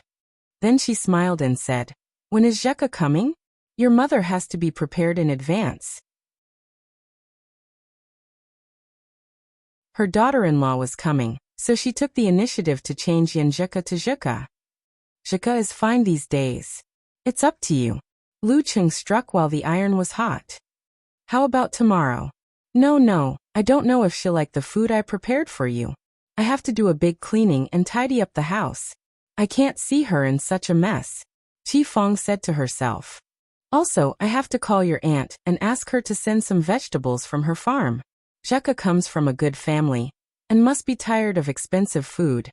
She has to try something new." Listening to his mother's nagging and feeling how much she valued her daughter-in-law, Lu Qing felt warm and couldn't help but laugh. "What are you laughing at?" Qi Fang took out her phone and didn't have time to make the call. "I'm happy for Zheka," Lu Qing replied humorously. Qi Fang smiled. "I've asked around. Zheka is a good girl. She's gentle and pretty. She was much better than you when we were in number 1 middle school.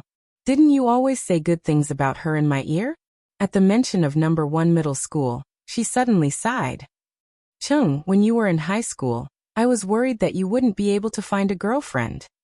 "Ah, I wasn't a boring and introverted person in high school. Was I that bad?" Lu Qing didn't know whether to laugh or cry. He didn't know what to say. Double critical damage from his own mother. After Qi Fang contacted Qi Yan and set the date for the day after tomorrow, Lu Qing took out his phone and sent a message to Yan Zhika, whose name had been changed to Madam Wife. "My mom said the day after tomorrow. She values you so much that she even asked me what you like to eat. She wants to go to the market to buy it again. She even asked my aunt to send the vegetables that she planted at home over. She also wants to do a big cleaning and do your hair." For the sake of family harmony, he didn't hesitate to praise his mother and daughter-in-law in front of them. Yan Zhika replied with a blushing expression, "Auntie is so nice." "You have to call her mom." Snickering expression. Lu Qing replied, "Go away, I don't have a husband like you." Yenjika sent an expression of blowing a whistle for a red card, followed by an expression of lowering her head and smiling shyly. I'm still not used to calling you that. My face was burning from typing just now. It's so embarrassing. But it's not the first time you've called me that these days. Raising eyebrows expression, Luqing replied. That's when I'm in a daze. After sending this message, Yenjika suddenly came to her senses. Her face was as red as a tomato and she replied bitterly, I'm not going to talk to you anymore. After a while, Lu Jixing called and asked Qifeng and Luqing to go downstairs directly. He said that Erzi would drive to pick them up. Not bad, Qifeng said and pulled her son out of the house. They went downstairs and arrived at the entrance of the community. Erzi drove a big Benz this time. He was smoking and chatting with Luqing's father, Lu Jixing. When he saw Luqing, he immediately put on a smile and greeted him. Cheng, I finally meet you. You're the pride of our Lu family. The sky was getting dark. Luqing glanced at him and found that he did look a little like his cousin Lu Yanwei. He smiled modestly and said, You're too kind, Brother Erzi. You're also awesome. Why did he call him Brother Erzi? Because I still don't know what his real name is.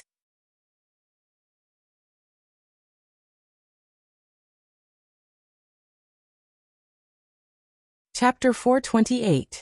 Haha, I'm just earning hard money. Well, let's get in the car. Mr. and Mrs. C are almost done. We can't keep them waiting for too long. Seeing Luqing, Erzi put out the remaining half of the cigarette in his hand without hesitation, which made Lu Jixing, who was smoking, stunned for a dozen seconds. Luqing smiled and shook his head. If you're earning hard money, then I'm earning hard money too. Money that could be earned through sweat and blood. Lu Jixing also put out the cigarette in his hand and threw it in the trash can. He and Qifeng sat in the back of the Benz. After Luqing fastened his seatbelt, Erzi started the car and drove to Lu Debang's house. He said with a smile, I watched your national competition from the beginning to the end. You're awesome. Every man dreams of becoming a master, and you're already a master. On the way, he didn't talk about anything else but martial arts. Occasionally, he would praise Luqing in front of Luqing's parents, making the atmosphere relaxed and harmonious. He must have been in the business for many years. Luqing commented in his mind, but he pretended to be polite. Arriving at his grandfather's house, Luqing had just finished greeting everyone when his cousin, Ma Shi, dragged him into the room. Her eyes sparkled as she pointed at a pile of posters and notebooks. Brother, you promised me that you would sign for my classmates, she said with pride and admiration. At least half of our classmates idolize you. Since I said I'm your idol, I'll sign them even if I have to kneel down. Luqing laughed self-deprecatingly. He took a photo of the pile of posters and notebooks and sent it to his wife. He used an emoji with his head hanging from a beam to express his woes. The troubles of becoming famous. Look at your calligraphy. Yenjika put her hands on her hips and looked at the sky proudly. Seeing her cousin's smiling expression, Ma Shi asked curiously, Sister-in-law? Everyone who watched the final competition was impressed by the hug between Luqing and Yenjika. Yet it's a blow to me. Luqing shook his head with a smile. He took the pen and began to write his name. His wrist was steady and his strength was moderate. The more he wrote, the worse it got. All right. Finally, he exhaled and ended the activity that destroyed his confidence in calligraphy. Of course, if he wrote the words Qian or Xing, he would still be able to meet people with the help of visualization. Thank you, second brother. You're so nice. Ma Shi happily organized the posters and notebooks. By the time the brother and sister left the room, the two tables had been put together. Plates and basins of cooked dishes were brought out one by one. The aroma of the dishes lingered in the air. It was different from before. This is the game I got from Uncle Yu in the village. Try it, it's really good. Erzi introduced them to Luqing with a smile and praised Lu Jiqiang. It's all thanks to second uncle's excellent craftsmanship. Most people wouldn't be able to handle these. Lu Jiqiang smiled smugly and said, These wild animals are just like that. Back when I was a cook in the army, he kept bragging about the past, completely not noticing that Ertzi's face had darkened a bit. These wild animals were just SSO. Lu Cheng wanted to laugh when he heard their conversation. He secretly sighed that his second father was indeed a man who offended others the moment he opened his mouth. When he sat down and tasted a few pieces of different game, his mind suddenly became active. It's really good. I should let Ka try it too. Well, I was worried about what to bring to Ka's grandfather's house. Uncle Yu in the village should be the uncle who told me to go to him if I want to eat wild animals. Hee, I'm his son's savior. While thinking, he didn't feel ashamed to ask about the dishes he thought were good, and he firmly remembered Ertzi's answer. This meal made Lu Debong very happy. He made an exception and drank more than usual. After praising Lu Cheng, he reminded Lu Yanwei to work hard under Ertzi and live up to the expectations of his relatives. At this time, Lu Cheng noticed that his cousin Lu Yanwei was dressed like a dog, so he asked with concern, "Brother, what are you doing with Brother Ertzi now?" The day Qifeng mentioned this, he wanted to ask his cousin, but he didn't expect that Yan Zhika would go abroad a year early. He didn't have time to care about it. Before Lu Yanwei had time to answer, Ertzi said with a smile, "You've won the nationals and become the heavenly son of the era. The entire Xioshan city is proud of you, and the martial arts atmosphere is flourishing. In addition, the team formed by your city performed well this time, and almost made it to the second stage. You already have a lot of supporters.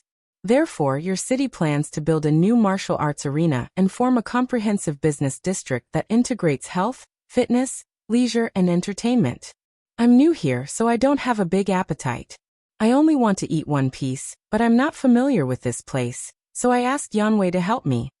Then he looked at Lu Debong and said, "Fourth Grandpa, don't worry. Yanwei has done a good job these days." Lu Cheng listened to them thoughtfully and didn't express any opinion. Instead, the elders all exclaimed that he had become a household name in Xioshan, and directly led a trend that changed the city's planning. Star? Ertzi laughed secretly and shook his head slightly. Fourth Grandpa's family had little contact with the martial arts circle, so they didn't have any practical experience. They only knew that Cheng was a great man, but they didn't know how great he was or what it meant in the real world. They just thought he was like a star. But in fact, in his eyes, as half an insider in the martial arts circle, Cheng should be a powerful man, famous and powerful in the future. He didn't talk about this, but changed the topic and talked about the family affairs in Qingfu County. The lively dinner was coming to an end. At this time, Lu Yanwei, whose face was getting rounder, winked at Lu Cheng, indicating that he had something to say to him. "I'll take the fruit out of the fridge." Lu Yanwei stood up and walked to the kitchen, which made his mother, Wang Lily, want to wipe her tears. She sighed that her son had finally matured. Lu Cheng went to the kitchen with an excuse to go to the bathroom. He saw Lu Yanwei holding his phone and chatting with someone with a smile on his face. I have a girlfriend," he said to his cousin, a little embarrassed. "Ah, brother, when did you have a girlfriend?" Lu Cheng was shocked. Didn't his cousin go on several blind dates without success? Just right. Lu Yanwei smiled so widely that his eyebrows couldn't be seen. "We met before playing games. But at that time, I failed to start a business several times. I didn't have any confidence and didn't dare to pursue her. Recently, I ran some business with Brother Ertzi and got back some confidence and some money." As he spoke, his voice grew softer and softer. Suddenly, he exhaled and said hesitantly, "Cheng, I feel like I'm in a dream right now. What if Brother Ertzi doesn't succeed in his business, or I accidentally offend him? Wouldn't I be back to square one?" From his face, Lu Cheng could see that he was worried about personal gains and losses. After thinking about it, he recalled Ka's occasional words and combined them with his own experience and opinion. "Brother, you don't have to worry so much. What's important is what you can learn from this. You see, in business, you need money, connections, and foresight. If you follow Brother Ertzi, you'll definitely meet a lot of business people. You'll build up your own connections if you deal with them well. Then you'll gain experience and foresight from this project. Even if it doesn't succeed in the future, or they turn against you, you'll become a better Lu Yanwei and can find a way out." Lu Yanwei listened attentively. His expression gradually relaxed as if he had untied a lot of his worries. After a moment of silence, he said self-deprecatingly, Chung, why do I feel that you're more mature than me? It's as if you're my brother. I almost called you brother just now. Lu Qing pointed at himself and laughed. Call me brother. Come on. You're so rude. Lu Yanwei's smile brightened. He took out fruits from the fridge and cut them into plates and rinsed them. After dinner, Erzi said that they had finally gathered everyone and proposed to take a family photo. He would find a place to print it digitally. Lu Qing didn't care. He stood beside his grandfather and completed the photo. After taking the family photo, Erzi took the initiative to ask Lu Qing to take a picture with the heavenly son of the age. Lu Qing wouldn't refuse such a small thing. Learning from his little fairy, he stepped back and faced the camera with a smile. After chatting for a long time and sending the Lu family back home, Erzi drove to Qingfu County via the highway. He entered his own company and turned on the computer to print the photos. After carefully looking at the family photo and the one with Lu Qing for a while, the smile on his face grew wider. He turned over 2 photo frames, put them in, and placed them on the boss's desk, facing the guests. Just then his phone rang. A call came in. Hello, brother He. Why are you calling me so late? I'm in the company. Come over, and we can talk face to face. Okay, I'll wait for you. Putting down his phone, the corners of Erzi's mouth curled up. His gaze passed through the window and looked at the lights below. After almost half an hour, the sound of footsteps could be heard. A 30-year-old man in a suit pushed open the door to Erzi's office. He saw Erzi sitting behind the desk, holding a pen in both hands and slowly turning it. Boss Lu, you're in a good mood. The man in the suit smiled reservedly. Just then, his eyes swept over the 2 photo frames on the table and saw the 2 photos. Boss Lu, you don't show your true colors. The man in the suit was stunned at first, then his smile turned into a bright one. Erzi, Lu Yuanzhang's smile became more obvious. In the Lu family, after Lu Jisheng went to take a shower, Lu Cheng and Qifeng talked about Yanzhika's favorite dishes. In the midst of their idle chatter, he suddenly remembered something and interrupted them. Mom, do you know Erzi's name? You haven't mentioned it to me. I didn't think about asking before. Qifeng was stunned for a moment and answered, Lu Yuan, what's Lu Yuan again? Sigh, I don't remember clearly. Speaking of this, the mother and son looked at each other and smiled, throwing this matter to the back of their minds. Who cares what his name is?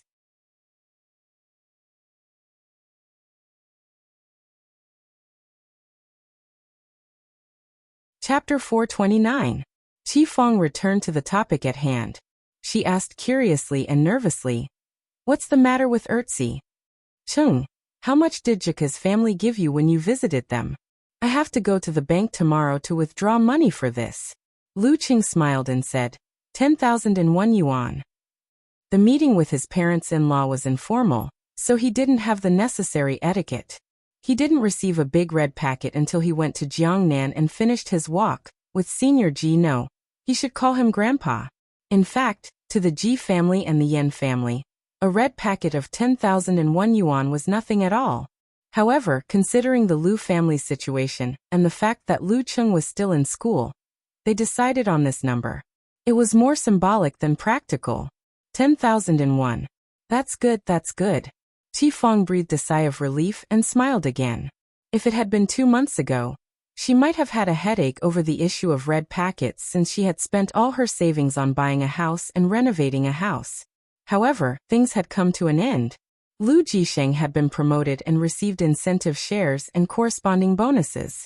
Their family's financial situation had improved, and they could still afford 10,000 yuan.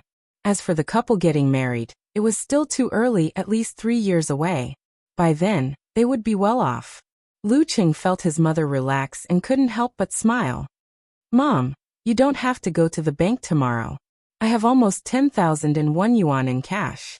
You just need to get some. For your wife. Qifeng was about to say something wrong.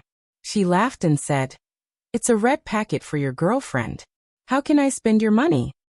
But isn't it natural for me to give money to my parents?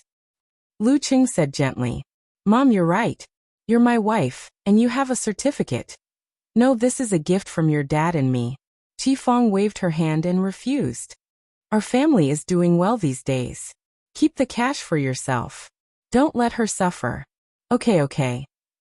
Luqing didn't insist. After all, he would find a chance to give more money to his mom in 2 days. At this time, Lu Jisheng came out of the shower.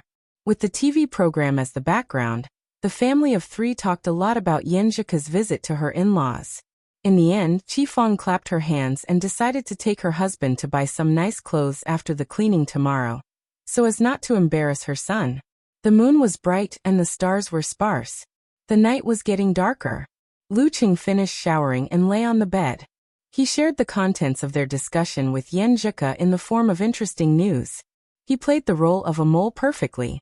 After talking about this matter, he felt the desolation and silence around him.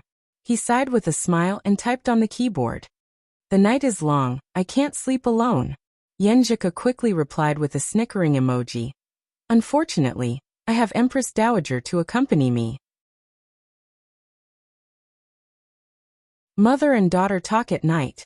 I don't know what it means to be alone and unable to sleep. After that, she sent a message. Do you think I will sympathize with you? I almost laughed out loud expression. Following that, she added. Alright, big sister will dote on you tomorrow. Be good and go to sleep. Sensing the subtle fluctuations and changes in his wife's emotions, Luqing smiled and asked, how does it hurt? How else can it hurt? In broad daylight, in front of so many people. How do you want it to hurt? Yanjika said with an emoji of slamming the table. I just want you to have breakfast with me. What are you thinking about? Cool, your thoughts are a little dirty recently. Luqing replied with an emoji of a sinister smile. Yanjika's face was flushed. She gritted her teeth and sent an emoji of knocking on the head. It's all because you are too dirty. That's why I'm thinking dirty. It's all your fault. Quick, say I'm wrong. Yes, Kochian, I'm wrong. Luqing typed with a smile and inexplicably missed her. Seeing his reply, Yanjika was silent for more than 10 seconds. Chung. What? Luqing asked in confusion. I miss you a little. Yanjika held her phone and lay on her side. Her eyes softened, although they had only been apart for a little more than 4 hours. Me too. Seeing this, Luqing's emotions calmed down. His heart was peaceful, just like the scenery outside the window covered with a veil of moonlight. Compared to the burning passion, this was the beauty on the other side of love. The next morning, Luqing got up early and quickly washed up. He put on the navy blue Longhu Club martial arts suit and ran to the villa community by Backwater Lake to warm up before the training. At the entrance of the community, he sent a message. Not long after, he saw Yanjika running out quickly. The girl's black hair was tied up, and she was wearing plain white. She was pretty and elegant. What a coincidence, Luqing said with a smile. Ku was wearing the female version of the Longhu Club martial arts suit, which happened to be a matching outfit with his. And they didn't tell each other beforehand. What a coincidence. Yanjika showed her dimples and smiled sweetly. Girls always liked coincidences like this. It made them feel as if their hearts were connected. Without saying anything, the couple looked at each other deeply and ran to Backwater Lake with a smile. In summer, the sun rose early, so people started their morning exercises earlier. Luqing and Yanjika changed their usual places 3 times before they found a relatively secluded training spot. After a tender kiss, the two of them separated. Luqing got into a stance and started to move his joints. Crackling sounds came from his body. After this, he couldn't help but turn his head to look at his wife. He saw Yanjika's face was red, and she was ready to practice still stance. Practice your martial arts. What are you looking at? Sensing Luqing's gaze, the girl pouted playfully. Her eyes were clear and seductive. I'm looking at the motivation for practicing martial arts. Luqing replied with a smile, training harder and harder. Just like that, they focused on each other and occasionally looked at each other. They felt that time pass quickly. In the blink of an eye, it was the end of the morning exercise. Cool, what's your plan today? Luqing asked with a smile while jogging to breakfast. Yanjika looked up and said, I have to chat with Empress Dowager and my dad and cook with them. Well, I'm just an assistant and have to buy a gift for your family. What about you? If you didn't have any plans, we would have fooled around together. Lu Qing laughed. Fooled around your head. Yenjika glared at him, annoyed and amused. What kind of words are you using? Lu Qing laughed and said, since you want to spend time with Empress Dowager and your father-in-law, I have to go home and help my mom with the cleaning. He wasn't familiar with his father-in-law and mother-in-law yet. It would be awkward to intrude and ruin the atmosphere and feelings. After the cleaning, I'll go to the Gushin Martial Arts School's strength training gymnasium for another 2 hours to push the door of the inhuman stage. Then I'll find Qin Rui and Fatty Jiang for a gathering. He described his plan. Okay. Yenjika nodded like a chick pecking at rice. As they ran, the two of them slowed down their pace. They started to hold hands, and then they started to walk faster. After eating the dumplings outside the No. 1 middle school, and sending his little fairy to the entrance of the neighborhood, Lu Qing started his daily routine according to plan. It was past 1 o'clock in the afternoon. The scorching sun was high in the sky and there seemed to be heat waves rising from the ground. Lu Qing, Jiang Fei, and Qin Rui hid in a row under the shade of a tree and sat on the railing, leisurely looking at the gate of the No. 1 middle school a few meters away, watching the youthful juniors walk in one by one. Qing, if you don't wear glasses, there will be a lot of people surrounding you. Fatty Jiang turned his head and looked at his best friends playing glasses. Yeah, Qing is now a big celebrity in Xioshan. Our martial arts school doesn't need to say anything.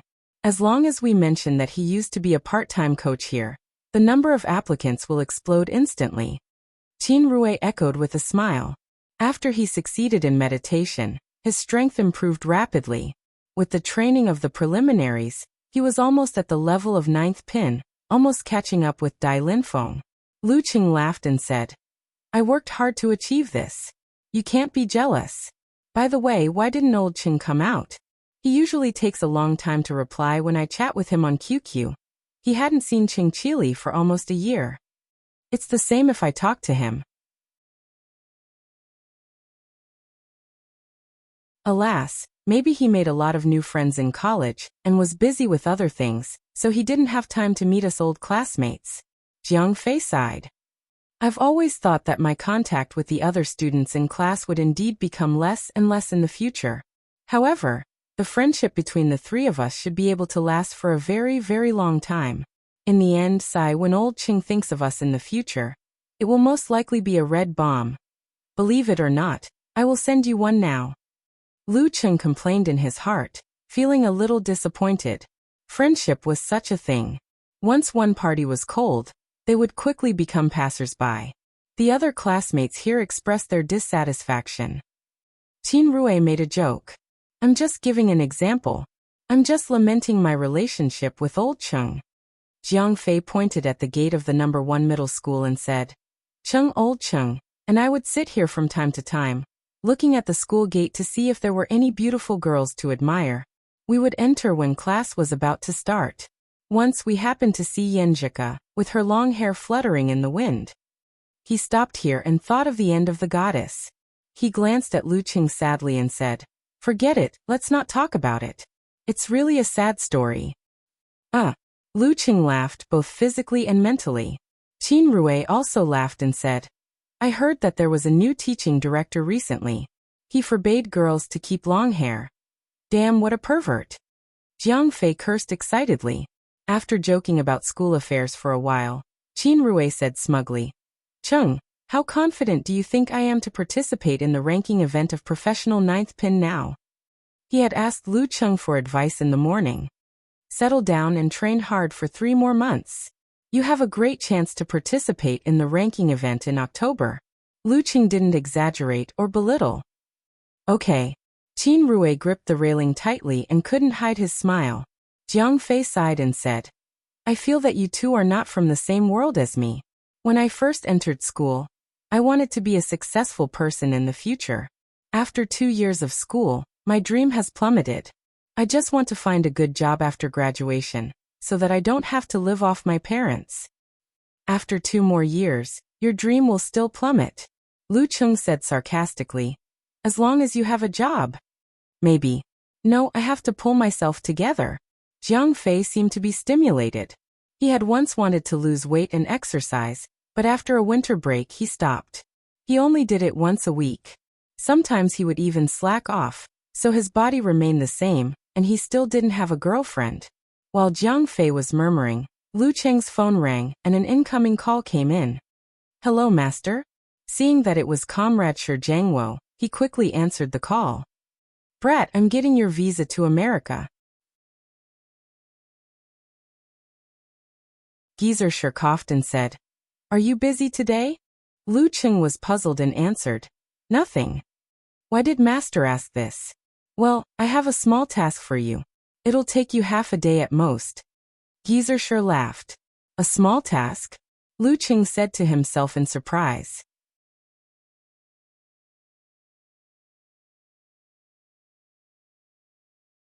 Chapter 430. What's the matter? Lu Cheng felt uneasy. His master was sometimes unreliable. Geezer Shi laughed and said, A disciple of the ice god sect named Li Zhenhua is in trouble in Linbian. You're the closest to him, so go and take care of him. Taking the high-speed rail to Linbian was indeed an hour and a half wasted time. Lu Cheng nodded slightly and asked, Master, what's the trouble? It's a long story. You brat, you don't understand this old man at all. Geezer Shi laughed and scolded him. Write down her phone number and call her later. She'll tell you the whole thing. XXXXX. Okay. Lu Cheng repeated it twice and asked Jiang Fei to write it down. He asked, Master, I'm not working part-time in the sect. I should be paid for this kind of task, right? Hey, when did you become so greedy? Geezer Shi smiled in surprise. Lu Cheng smiled embarrassedly and said, Ku is going to study in America, so I need to save more money for the trip. As for using his own influence and connections to do business with others, he still couldn't cross the threshold in his heart for the time being. Not bad. You know how to save money for this. You're very responsible. I'm sure you'll be paid. Let's talk about it later. How can the sect treat you unfairly? Even if it's not for you, it's for me. At this point, Geezer Shi was still worried and reminded him, When you arrive at the woodland, remember to give me a call if anything unexpected happens. Okay. Lu Cheng didn't say more. After the call, he quickly dialed the number his master gave him. The cheerful ringtone rang for less than 3 seconds before the call was connected.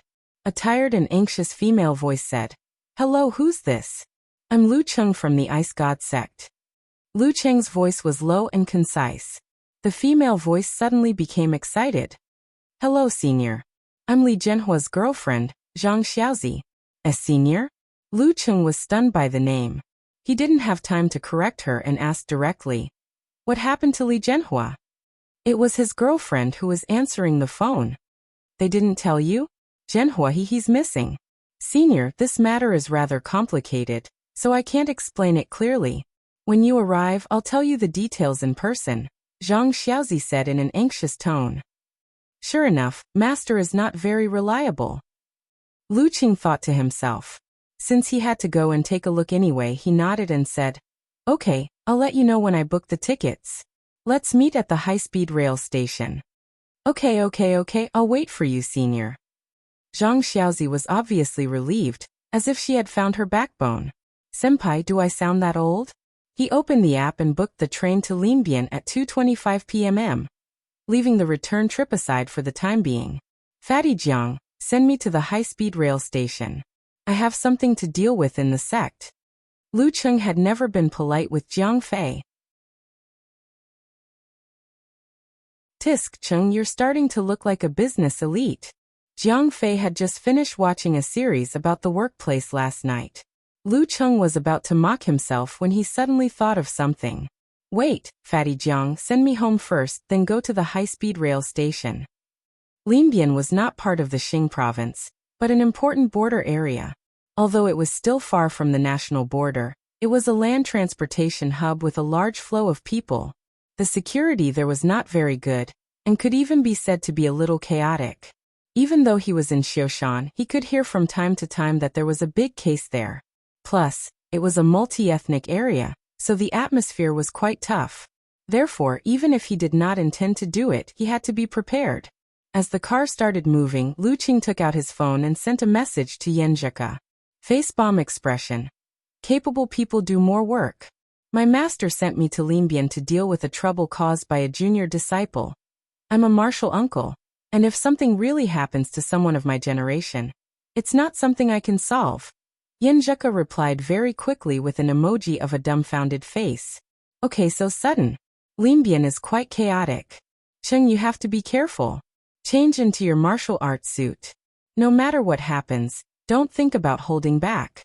You're the most important. She said a lot in one go, and at the end she said, I'll wait for you to come back. With my dear wife's words, I'll definitely be able to return safely tonight. Lu Qing sent an excited emoji with a red scarf wrapped around its head.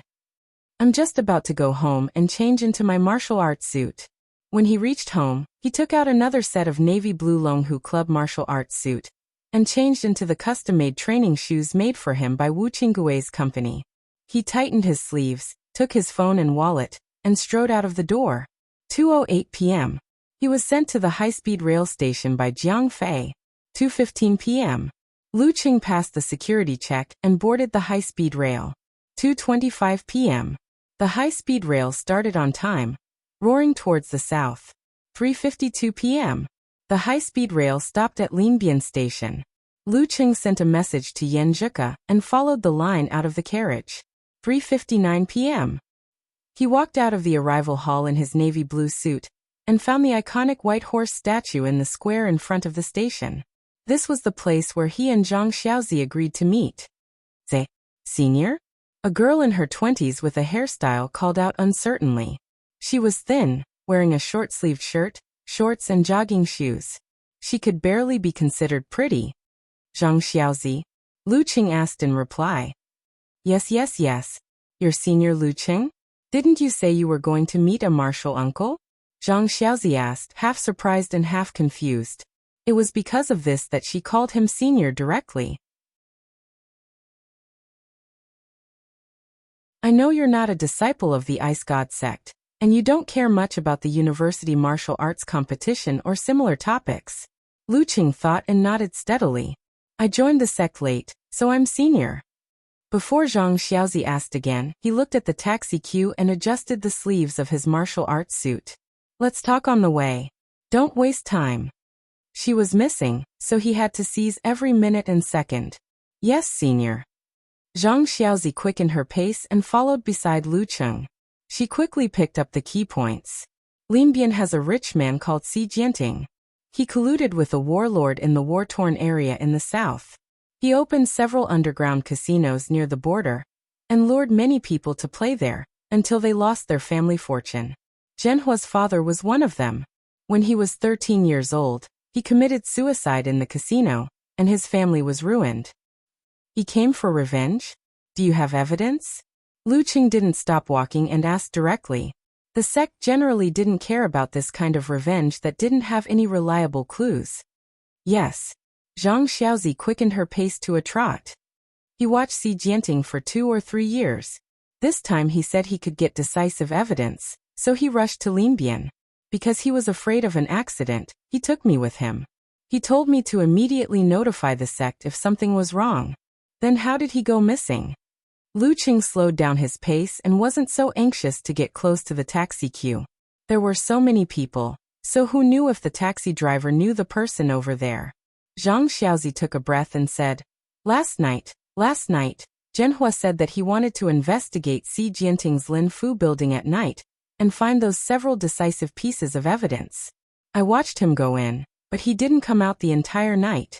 I saw that something was wrong, so I immediately called the sect's senior brothers according to what he said.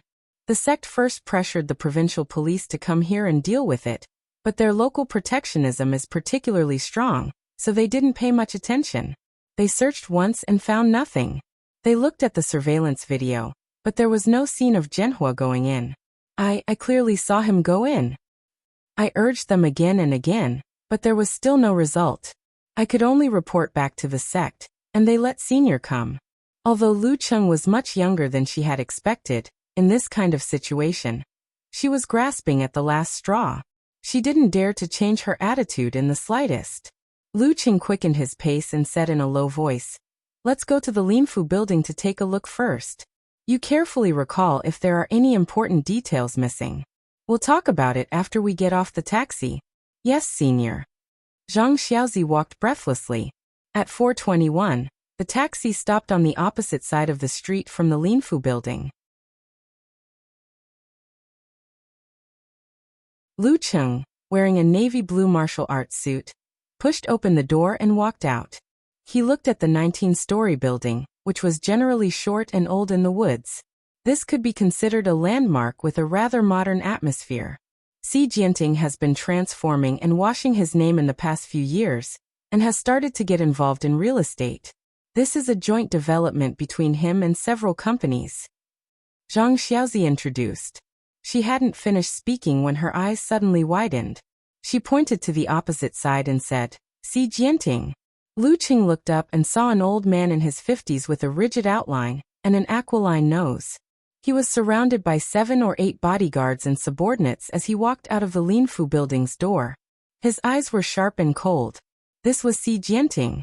In the taxi, Lu Qing had seen the photo Zhang Xiaozi had taken of him, but they hadn't talked about it. Compared to Xi Jinping, Lu Qing was more concerned about the 2 bodyguards at his side. One had dark skin, and his facial features were very characteristic of the war-torn areas in the south. The other had muscles that supported his t-shirt. Every step he took was neither too long nor too short, just right, as if measured with a ruler. They were all dance-stage martial artists. As for their specific levels, it was very difficult to judge from their appearance. The 2 of them are very strong. Without them, Xi Jinping wouldn't have survived until now. That dark-skinned one is called Wilson. He's a freelance killer in the war-torn areas. Later he was seriously injured and was taken in by Xi Jinping, becoming his confidant. At his peak he was said to be close to level 6. That muscular guy is called Huang Qingda. His strength is a bit worse than Wilson's, but he's also a martial artist who's seen a lot of blood in the war-torn areas. Zhang Xiaozi repeated the information Li Zhenhua had collected. "Senior, don't be careless. They're definitely hiding guns, the kind with large caliber." As she spoke, she impatiently said to herself, "Where are they going? Home. You ask the people in the police station here." Lu Qing calmly ordered. "Okay." Zhang Xiaozi quickly took out her cell phone and asked a few questions. Her face suddenly became very bad. She turned her head and anxiously said to Lu Qing, "Xi Jinping wants to go to the south to discuss business. The people in the police station said they have no evidence or clues, so they can't stop him. Senior, he wants to run." Of course, the south was the border. And if Xi Jinping ran, Li Zhenhua would most likely disappear forever. But there's no evidence. Lu Qing saw 2 black cars drive to the entrance of the building. He saw Wilson quickly run forward and open the back door of the second car. Huang Qingda protected Xi Jinping as they approached. He thought for a moment, dialed his master's number, and briefly and comprehensively repeated the current situation. "You decide for yourself," Gieserscher said with some schadenfreude. "What's the bottom line?" Lu Qing asked back. Gieserscher muttered to himself for a few seconds, coughed twice, and said, "Don't kill anyone."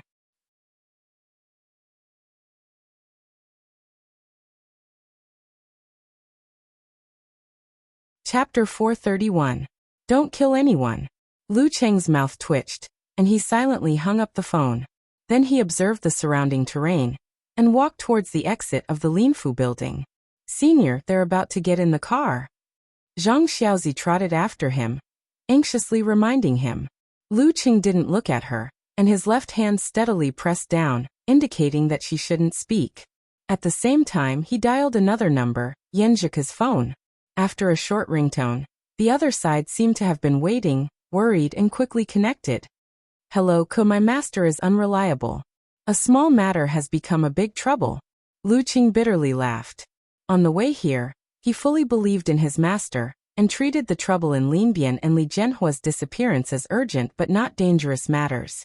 Although he was prepared to take action, it was only in case, and he didn't really know him, so he could still chat with Ku with a relaxed and cheerful attitude.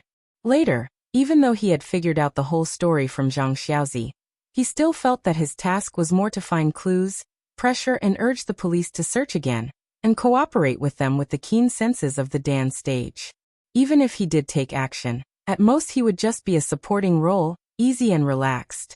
Until Si Jianting showed signs of escaping, his master gave him the bottom line. Only then did he feel that this matter was more thorny and a little dangerous, and he had to explain it to his other half. This master who cheated his disciple. On the other side of the phone, Yenjika's heavy breathing was clearly heard through the radio. She was silent for a moment before she said, "Can you not do it?" Lucheng smiled and said, "It's related to the life and death of a martial nephew. Don't worry, I won't take action without absolute certainty. To be blunt, I'm not his father, mother, or master, so I don't need to take any risks for him." These words made Zhang Xiaozi's face pale, and she almost fell down. Taking action with absolute certainty, then wouldn't that be hopeless? Facing two powerful dance stage martial artists and 5 or 6 armed bodyguards, plus Si Jianting who was at the peak of 9th pin in his prime, he had to be at least an inhuman stage senior to have absolute certainty. That would be the upper class of a sect. Exactly, he's not a fairy. Yenjika slightly relaxed and added another sentence out of concern. "You promise?" "I promise." Lucheng promised in a deep voice. If Si Jianting didn't get on the carriage, and didn't let his subordinates split up, facing 2 level 7 dance stage martial artists and several bodyguards armed with large caliber firearms, then although he had a grasp of the situation, it wasn't worthwhile for him to take the risk for a martial nephew he didn't know. After all, once he was entangled with the experts for a short period of time, the firepower would cross, and he wouldn't be able to withstand it. Just like that time when he went to the Guo family as a bodyguard, the rank 7 fugitive knew how to retreat when faced with him and the 4 sharpshooters, who were at most rank 8 in terms of combat strength, and didn't take the risk. However, since they had already boarded the vehicles, things were much simpler. This was equivalent to a martial artist entering an iron coffin. They were confined in a small space and could not move freely. They would not be able to use 50% of their abilities. Furthermore, most of the gunmen were in the first vehicle. For other masters who had not reached the inhuman stage, they might not be able to seize such an opportunity. But in his eyes, they were living targets for him, who could release his supernatural ability and whose power had long increased. All right. Yenjika rationally knew that she shouldn't say more, but she couldn't help adding, "Call me later, I'll wait for you, no problem." Lucheng answered with a smile and hung up the phone. He handed his phone and wallet to Zhang Xiaozi and said, "You stay a little further away." A broken phone was very troublesome, and he couldn't immediately call Ke. And his wallet couldn't be harmed, because it was a gift from his wife. Okay. Senior, please be careful." Zhang Xiaozi was delighted. She took the things and quickly retreated. At 4:26, Si Jianting's motorcade started moving, heading towards the exit of the Linfu building. Most of the bodyguards were in the first vehicle, and he himself was in the second. On his left and right were Wilson and Huang Qingda, and there was another bodyguard in the passenger seat. When the first vehicle turned into the wide and empty road, the second vehicle was about to turn when Lu Cheng, who was calmly standing in front of them, suddenly took a step forward. His aura suddenly flared up, like a whistling northern wind, making the hearts of a few pedestrians tremble. They instinctively fled to the distance, avoiding this place. Pa. Lu Cheng stepped on the ground, his body arched, and his left and right hands extended forward. With a hook and a shake, he threw out 2 balls of scarlet flames close to the ground. The light flickered, and a tyrannical aura was hidden. The 2 flames dragged along scorch marks as they rapidly wandered. They respectively rushed towards the 2 vehicles, both aiming for the gas tank. Squeak. An ear-piercing screech of friction rang out, dragging on for a long time. The vehicles in front and behind respectively turned their steering wheels in an attempt to avoid that terrifying-looking flame. Boom. The burning flame, aimed at the bodyguard's vehicle in front, exploded ahead of time. A wave of fire soared between it and the following vehicles, cutting off their line of sight. Bang.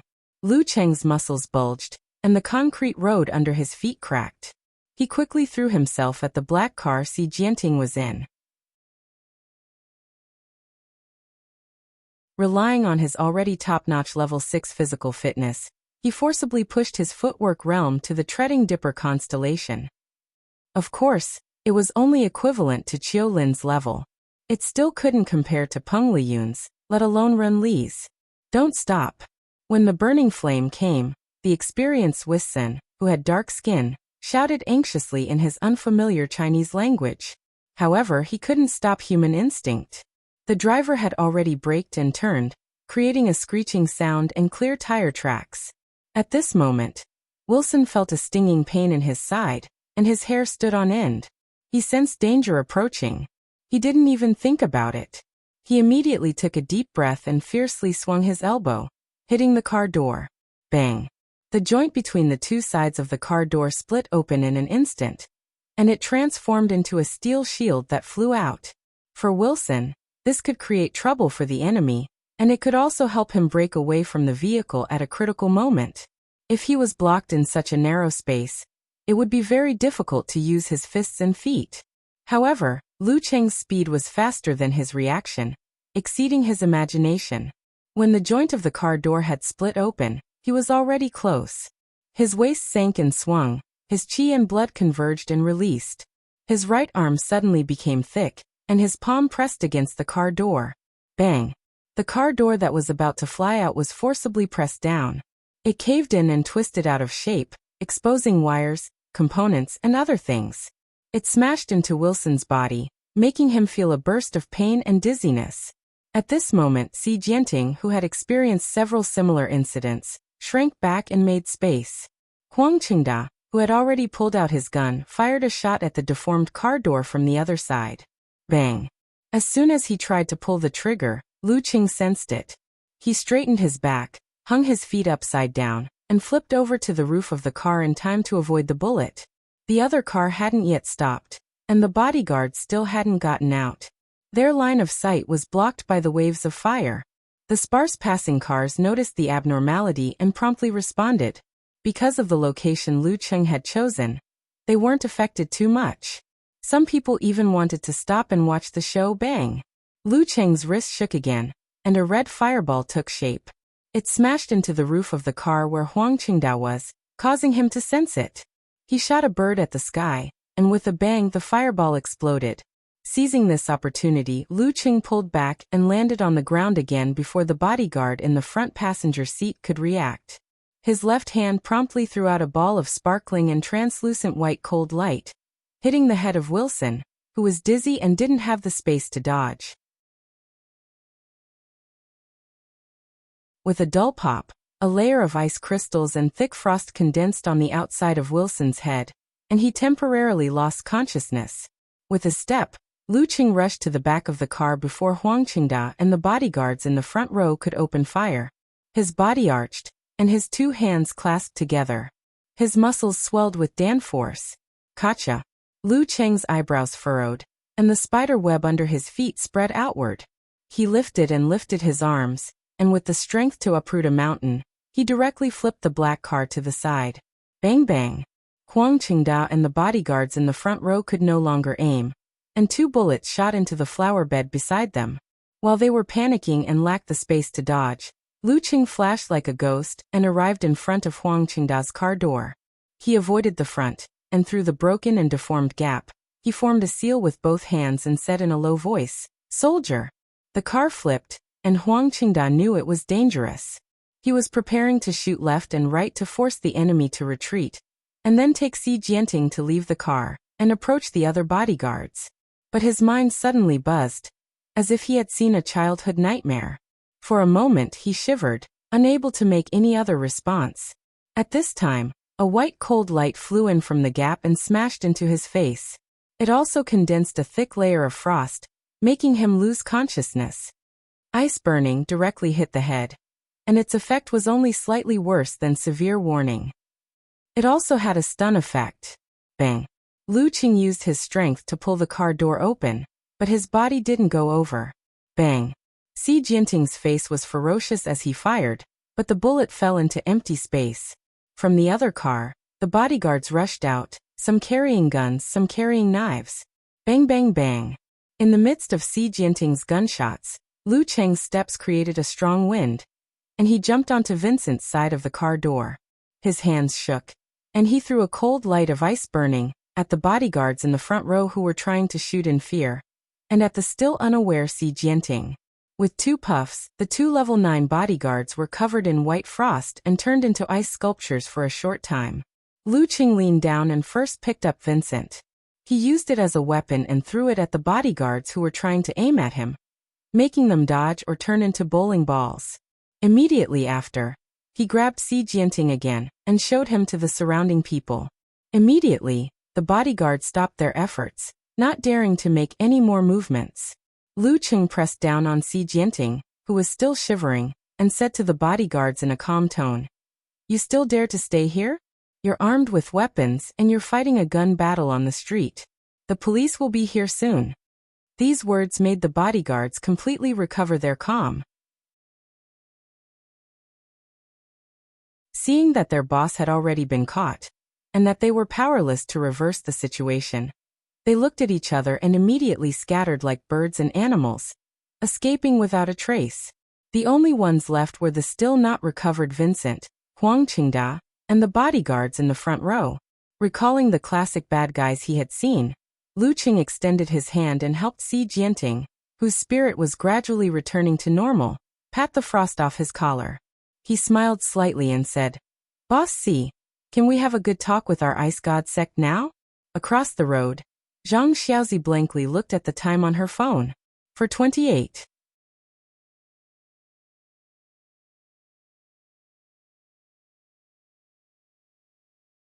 Chapter 432.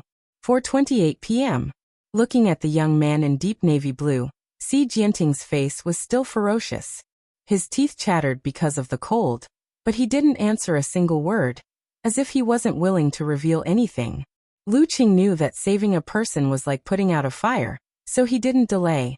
He immediately put on a serious expression and visualized the sharp and cold army character in his mind. He didn't make any hand seals, nor did he speak in the ancient language. He only combined the bloody feeling of the battlefield with his own terrifying aura. Combined with the words in his mouth, he pressured Xi Jianting's spirit. "Where is Li Zhenhua?" Lu Cheng shouted in a deep voice.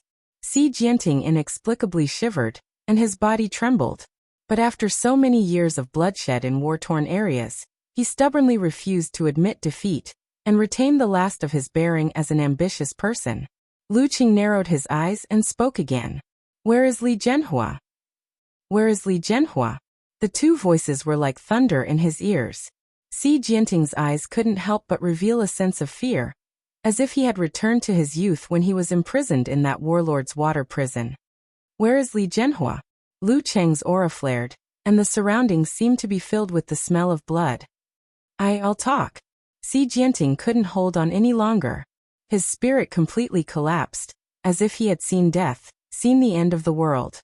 A suspicious wetness appeared in his pants, and with snot and tears he wailed, "I'll talk. I'll tell you everything. He's not dead, he's not dead.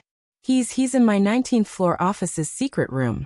Following Xi Jianting's stammering confession, Lu Cheng more or less figured out what had happened.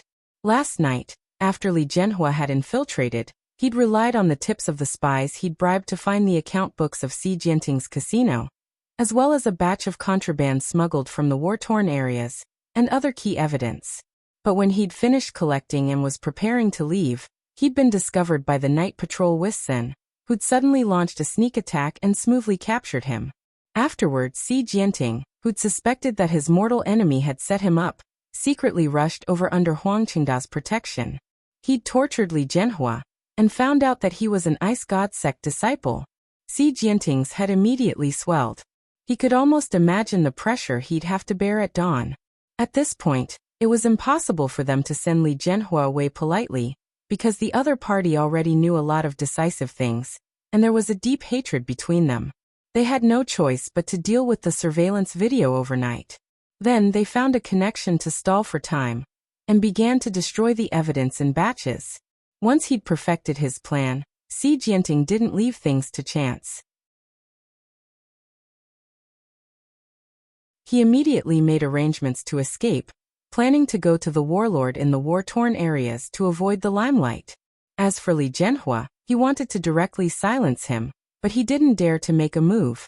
This was because under the circumstances where all the suspicions pointed towards him, once he killed an Ice God sect disciple, or made him disappear for real, it would thoroughly enrage that colossus. Who knows, it might even send an inhuman or even a physical invulnerability expert to kill him. Escaping to a collaborator that wasn't considered strong would only make the other party even more fearless. Therefore, Xi Jinping was prepared to temporarily spare Li Jianhua this time. In any case, what should have escaped had already escaped, what should have been destroyed had already been destroyed, and what should have been dealt with had already been dealt with. Afterwards, he'd look for an opportunity to create an accident. Under the premise that no one would suspect him, he'd erase this enemy that hated him. Finally, he'd change his appearance, return to his hometown, and take back his property. Why do people who do criminal things like to keep accounts? Lu Cheng recalled the TV dramas and novels he'd seen before, and silently complained. Afterwards, he picked up Xi Jinping, who'd collapsed into a pile of mud, and circled around to Huang Qingda's side. He lifted his knee, tapped the ground with the tip of his foot, and kicked Huang Qingda's ear, making this dance stage martial artist completely pass out. With his other hand, he pulled Huang Qingda and lifted him up. Lu Cheng did the same to Wilson and the bodyguard in the front passenger seat, but he didn't stop the driver from escaping. The reason why he wanted to go through so much trouble was because he felt that he had to do things cleanly. What if Wilson and Huang Qingda were lunatics, and after escaping, wanted to retaliate against him and the people of the Ice God sect? The other bodyguards didn't have this ability, but they did. Since that was the case, he might as well just throw them both to the local police station, and then exert pressure through the sect to sentence them to death. The bodyguard in the front passenger seat didn't have this kind of treatment. After being knocked out by Lu Cheng, he was directly thrown into the flower bed. If he could wake up before the police arrived, he could count himself lucky. Lu Cheng had just stacked Wilson and Huang Qingda together, making it easier for him to drag them away with one hand, when Zhang Xiaozi ran over in surprise and joy, crossing the road that almost all the cars had already taken a detour. "Senior, Shen Jianhua is okay, right?" She gasped for breath, and asked with both expectation and apprehension. "It's not too big of a deal." Lu Cheng hadn't seen the specific situation with his own eyes, so he could only answer vaguely. Zhang Xiaozi already believed him from the bottom of her heart. Hearing what he said, a brilliant smile appeared on her face. Thank you, senior." Her voice hadn't yet fallen when her cell phone suddenly rang. She picked it up and looked at it, and her expression slightly changed. "Police station." She looked at Lu Cheng with a somewhat panicked expression, asking for a decision. It was obvious that after receiving the police report, the other party had guessed that the Ice God sect was on the move, and had immediately called Zhang Xiaozi, who was in charge of communication. Lu Cheng pondered for 2 seconds, then calmly smiled and said, "Just tell them 5 words. No lives were lost." "Yes, senior." Zhang Xiaozi suddenly had a backbone again, and she hurriedly answered the phone. After she made a few yes sounds, she imitated Lu Cheng's tone just now, and calmly said, "Don't worry, no lives were lost." The other end of the phone was silent.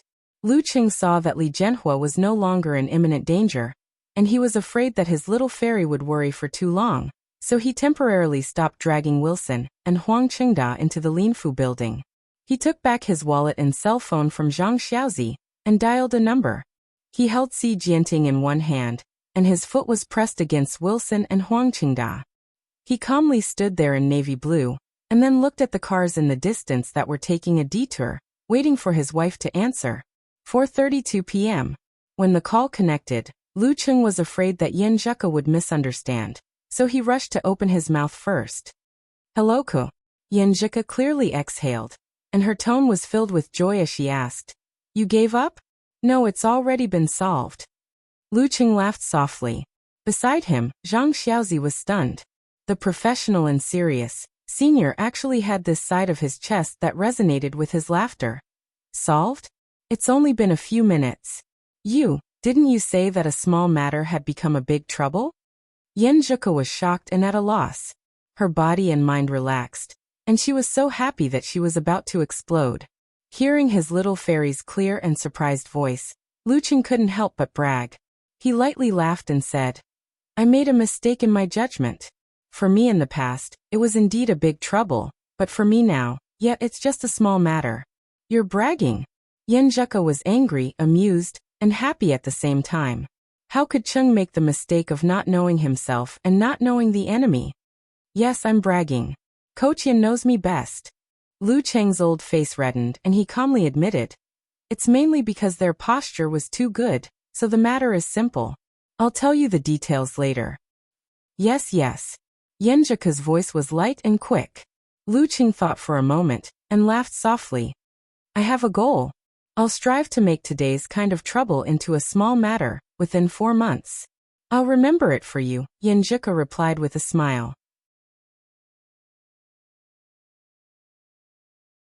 After a few seconds of silence, she softly said, Cheng hubby, next time this kind of thing happens, remember to ask clearly before deciding whether or not to go. Okay. Lucheng felt pity in his heart and solemnly promised. But things were always developing and changing. It was very difficult to say that asking clearly at the beginning would solve the problem. It was more important to rely on on-the-spot judgment and knowing when to retreat. Hanging up the phone, Lucheng carried Si Jianting in one hand and dragged Wilson and Huang Qingdao in the other. Under the panicked and scared gazes of the people in the Linfu building, he calmly and steadily boarded the special elevator and arrived at the 19th floor. According to Si Jianting's instructions, he had Zhang Xiaozi open a secret room and saw a young man with many scars curled up unconscious on the floor. Zhenhua. Zhang Xiaozi threw herself at him. Lucheng gave Si Jianting, Wilson, and Huang Qingdao each a few more times and threw them beside the guest sofa. Then he entered the secret room and checked Li Zhenhua's injuries. His life isn't in danger. He made a judgment and ordered Zhang Xiaozi, call the police and tell them to call an ambulance when they come. Okay, senior. Zhang Xiaozi breathed a sigh of relief. Her heart settled, and she began to dial the number. Lucheng reported to his master and let the sect handle the aftermath. 4:37. The sound of police cars and ambulance sirens rang out at the same time. 4:40. Outside Si Jianting's office, the sound of footsteps could be heard. A group of policemen rushed in and saw a young man wearing a navy blue martial arts suit sitting on the sofa with his head down playing with his phone. His bearing was calm and his posture was leisurely. At his feet, Wilson, Huang Qingdao, and Si Jianting were lying in a mess, overlapping each other. They were all unconscious. That famous Linbian big shot's body was even slightly trembling, faintly emitting a foul smell. On the other side, Zhang Xiaozi, wearing a short-sleeved shirt, shorts and jogging shoes, stood quietly like a maid. Her eyes occasionally drifted to Li Zhenhua, who was lying on another sofa. Lucheng raised his head, smiled at the leading police officer, and asked calmly, What's the matter? He asked calmly, Can I go now? The police officer was silent at first. Looking at the unconscious Li Zhenhua, he nodded heavily. Yes. That's good. Lucheng slowly got up. Under the watchful eyes of the police officers and Zhang Xiaozi, he walked out unhurriedly. The office quieted down. Everyone could faintly hear him making a phone call in the elevator. Hello, Mom, I might be an hour late for dinner. An hour late for dinner. The police officers and Zhang Xiaozi looked at each other. Leaving the Linfu building, Lucheng waved his hand to stop a taxi and sat in the back. Go to the Four Joys store. He calmly ordered. His phone's display switched from the booking app to the search page for Linbian specialties. The driver started the car and asked, Hey, was there a gunfight at Lin Fu's side just now? I heard it was very intense. Lucheng smiled and said, I didn't watch, so I'm not too sure. Well, there will be news later. The driver didn't say anything more. 4:52 p.m.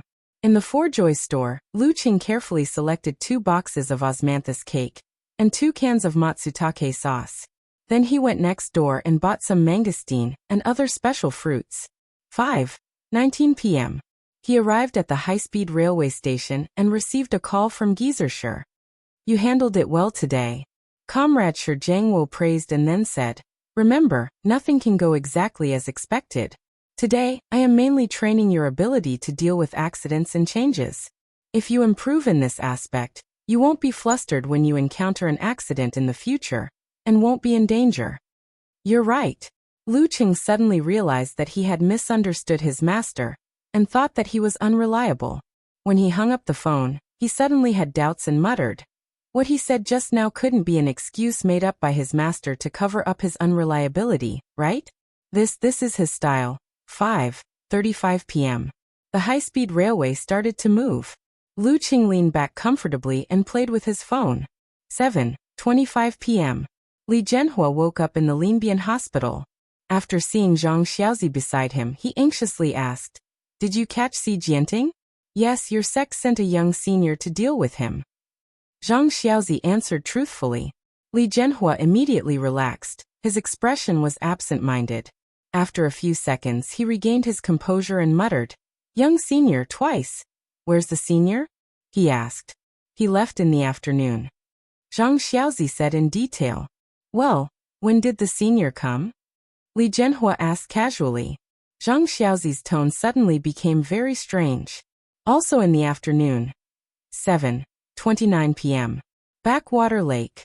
At the entrance of the villa community, Yinzhika, wearing a short sleeves and a long skirt, trotted out. She tilted her head slightly and looked at Lu Qing. "You're still not going back to eat? Why did you come to find me first?"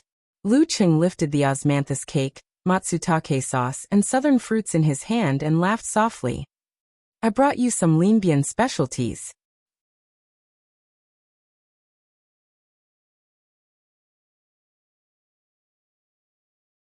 Chapter 433. Yinzhika's white gauze dress was long enough to reach the center of her face. Standing in the night wind, she looked elegant and refined. Hearing Lu Cheng's words, she was stunned at first. Then she squinted her eyes and looked to the side. She raised her chin slightly, her hair swaying, and her dimples showing. "Do you think you can please me like this?" While speaking, she had already reached for the bag of Linbian specialties. Without any delay, she looked down curiously to see what was inside. "How can I please my wife when I love her? Every time I go to a place, the first thing that comes to my mind is to find something fun, beautiful, and delicious to share with my ko. Today, when I'm done with my business and have some free time, I came up with a similar idea. But I'm in a rush and don't have much time, so I can't shop around. I'll try it out first. I can only search online to confirm, buy it, and leave."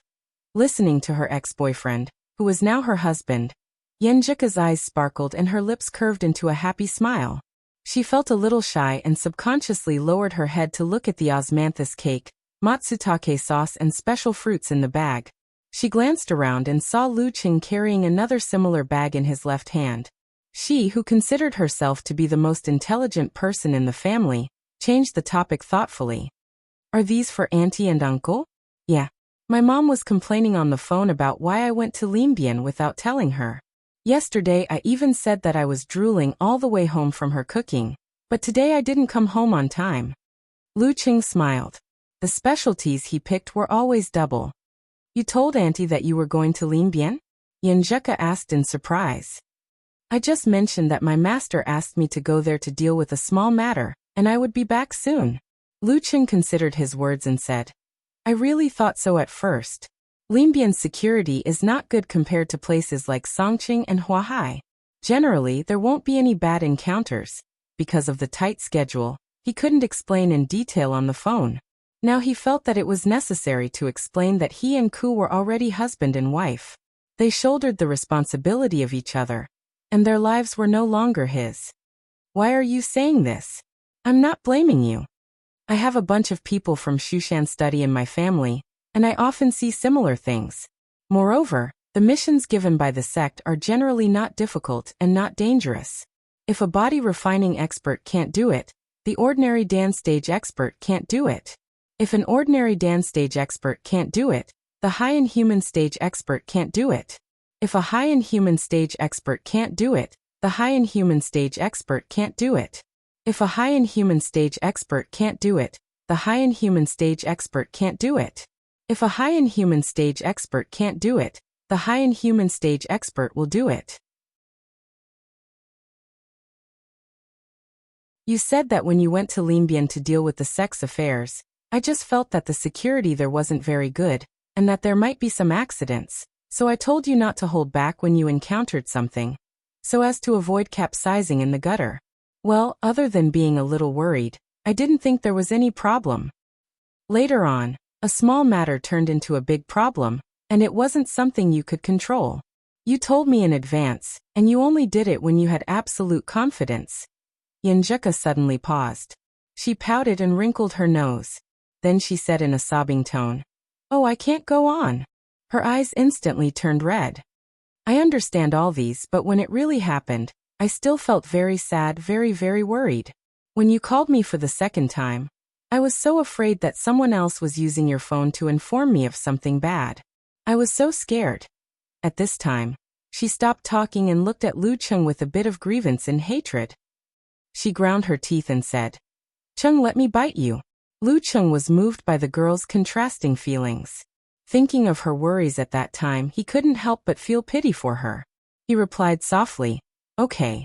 Yenjuka immediately stepped forward and buried her head in Lu Cheng's shoulder. Her mouth was at the juncture of his shoulder and neck, and she opened her pink lips, revealing her teeth. Lu Cheng relaxed his muscles and didn't use force instinctively, preparing to be bitten hard. However, the pain didn't come. He only felt the girl's teeth lightly knocking on his skin twice, and then it turned into a warm kiss. "What if I can't bear to bite you?" Yenjuka didn't raise her head and said with grievance. Lu Cheng's heart trembled when he heard that. The bag in his hand fell to the ground gently. He couldn't help but raise his hands to hug the girl, his wife. He gently stroked her hair and back, and lowered his head to kiss her head continuously. Yenjuka quietly felt for a while, still burying her head in Lu Cheng's shoulder. She said softly, "I know, no matter how safe a small matter is, there can be unexpected changes and develop into danger. I can't lock you at home, tie you to me, and forbid you to do anything.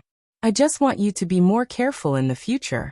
Don't take risks, and don't take actions until you are absolutely sure. If you have time, try to tell me in detail so that I can feel more confident.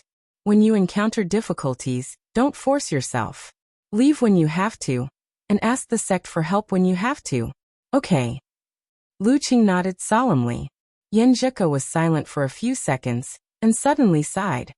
"If only my body was fine, and I could reach the dance stage. Then, I could do these things with you, just like my grandma and grandpa. I'm so envious of them. Every couple's situation is different. You can't force yourself to be the same as others." Lu Cheng thought for a while and comforted his wife. "If you really do these things with me, I can't calm down. I'll be worried about you all the time, and I won't be able to use my full strength." The sky gradually darkened, and the moon rose. The two leaned against each other, and talked for a while, communicating with each other. After 7 or 8 minutes, Yenjuka, who had calmed down, pushed Lu Cheng away and said with a smile, "You should go back and eat. I can hear your stomach rumbling." "Okay, I'll walk you to the gate of the community." Lu Cheng blushed. "No, it's just a few steps." Yenjuka stepped back slightly with her skirt fluttering. After 2 steps, she suddenly stopped, turned around and looked at Lu Cheng. She covered her mouth and smiled. "Cheng, there was a moment just now when I thought you would persuade me to go on a date with you before going home. There was a moment when I thought so. Since someone can't bear to bite me, of course I have to take good care of her." Lu Cheng chuckled. "But Empress Dowager and father-in-law are still waiting for you. You can't take 2 or 3 hours to get a gift, right? What will they think of me then?" "That's right. If you told Auntie that it would be a few hours later, and that we could just have a meal outside, she would beat you up." Yenjuka teased. Lu Cheng shook his head and laughed. In the end, he said, "And I remember that someone said that every time we meet, every time we go on a date, we have to pay attention to spiritual communication. It's also good to take a walk, talk, watch TV series, watch a TV show, and do homework together. During those days in Songqing, I felt that you weren't very willing, but in the end, you accommodated me. It's not that I wasn't willing or didn't like it. Bah, I just didn't like it." Yenjuka rolled her eyes at Lu Cheng shyly. "Just like what you said, girls also pay attention to other aspects besides sex. There were a few times when I thought that we had just gotten married and you were so eager for it. I didn't know why my heart softened, and I just let you do whatever you want. And there was also the factor of the impending departure, and the crazy idea of throwing the decision to God. Even now, he still had a little bit of impulse.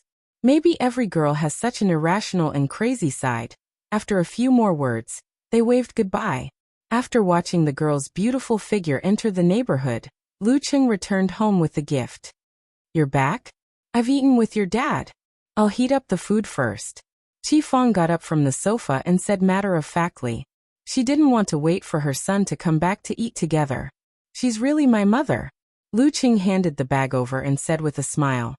Mom, Dad, I bought some Linbian specialties for you. You went there to do something, and you bought some specialties?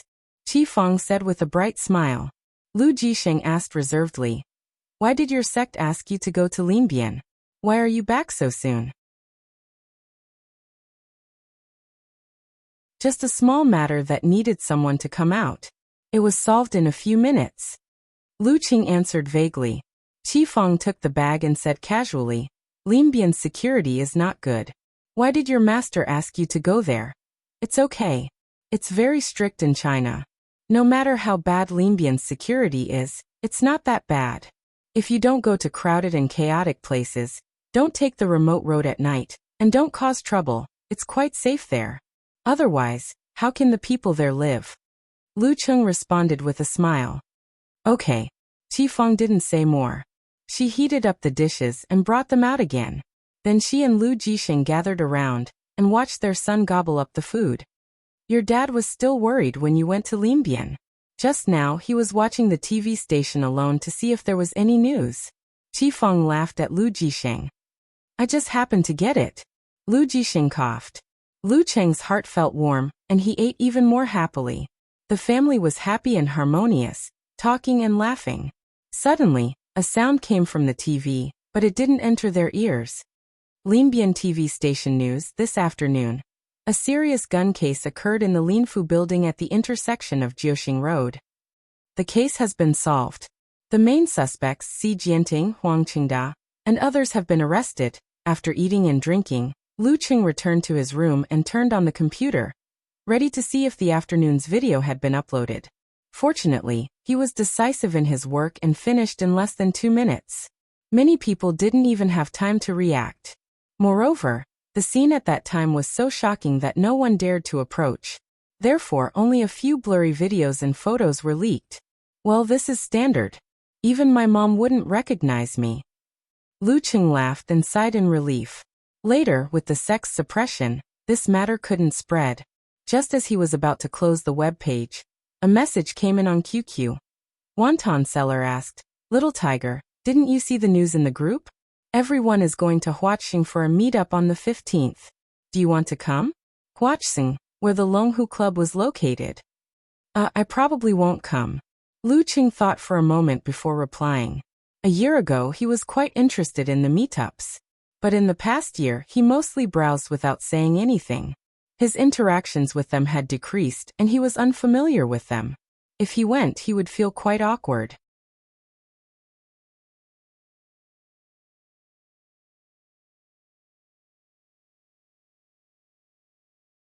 Chapter 434.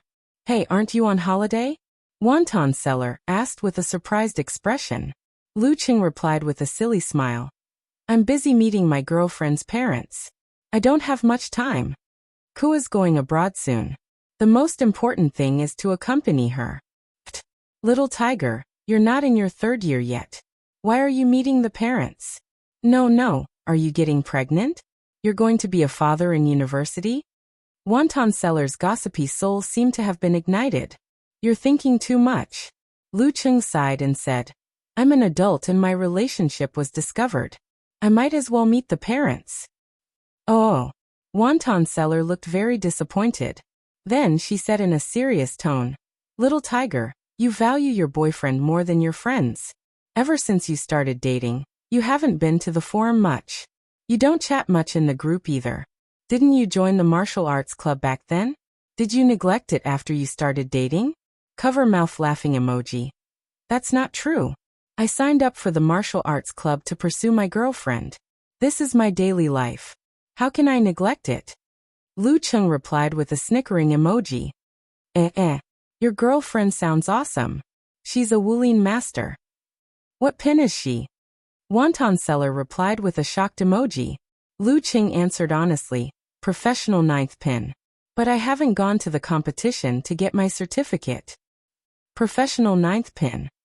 Wonton seller widened her eyes and continued. Then little tiger, aren't you in danger of being beaten up by domestic violence? Your status in the family is worrying. Lu Cheng laughed and said, beating is a sign of love. What's there to be afraid of? TSK, you're not that shy and honest little tiger anymore. Are you sure you don't want to join this meetup? Wonton seller tempted again. Don't you want to meet everyone face to face? Don't you want to see how they've grown in the past 2 years? Little Fist got his professional 9th pin certificate last year and is working hard to reach the Dan stage. Little Ring is becoming a business elite with the help of his family's resources.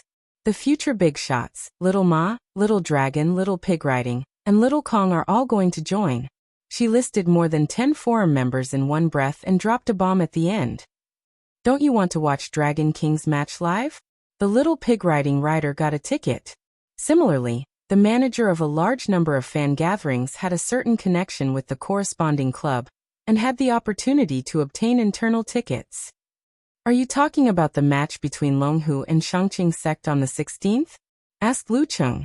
Because there was a title battle on the weekend, this match was scheduled for the middle of the week. Yes. Are you tempted?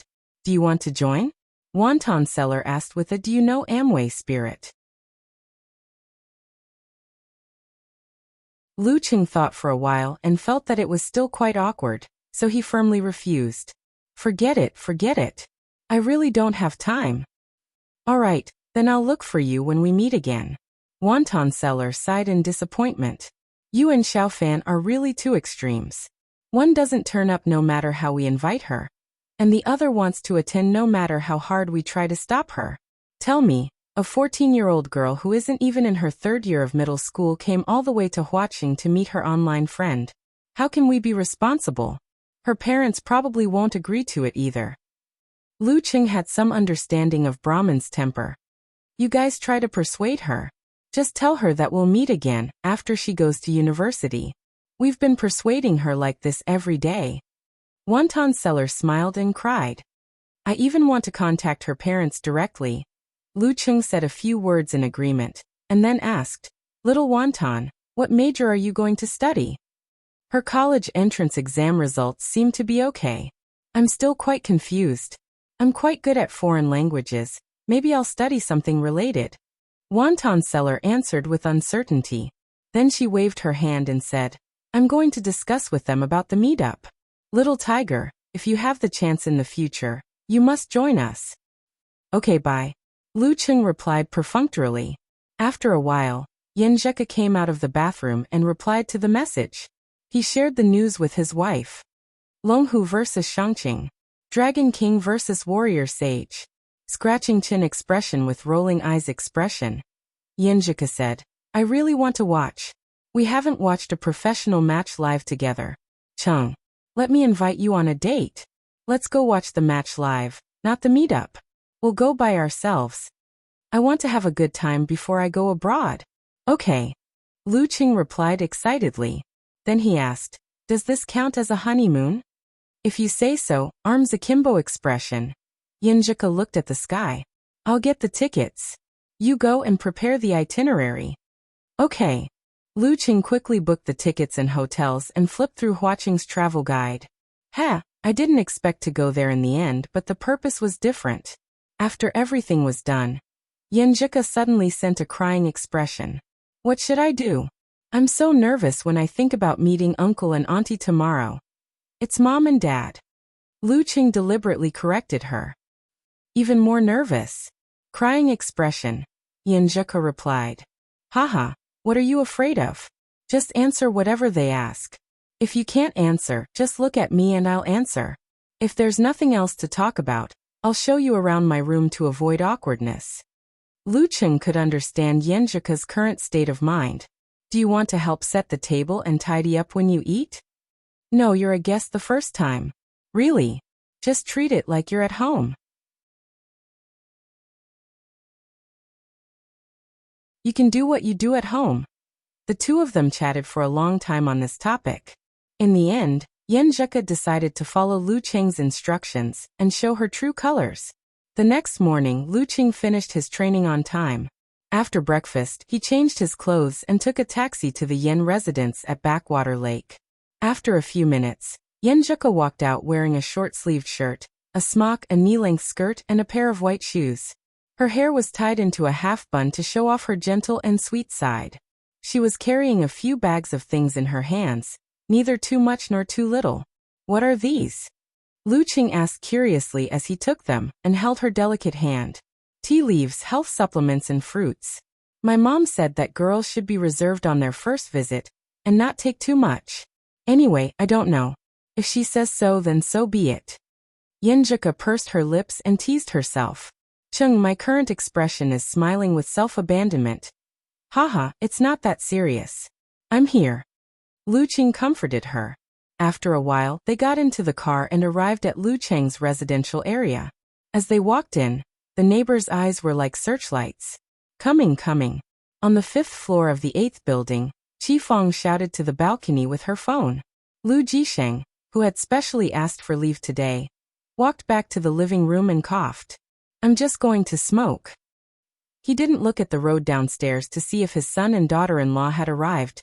Qi Fong squinted at him and said sarcastically, Didn't you say it was not a big deal? Why are you smoking? Lu Jisheng sighed with a smile. Alas, I thought it would take another 4 or 5 years. Who knew it would happen so soon? Yeah, it's like a dream. Chung seems to be 10 years older all of a sudden. Qi Fong sighed with emotion. Then her face changed. Go sit down.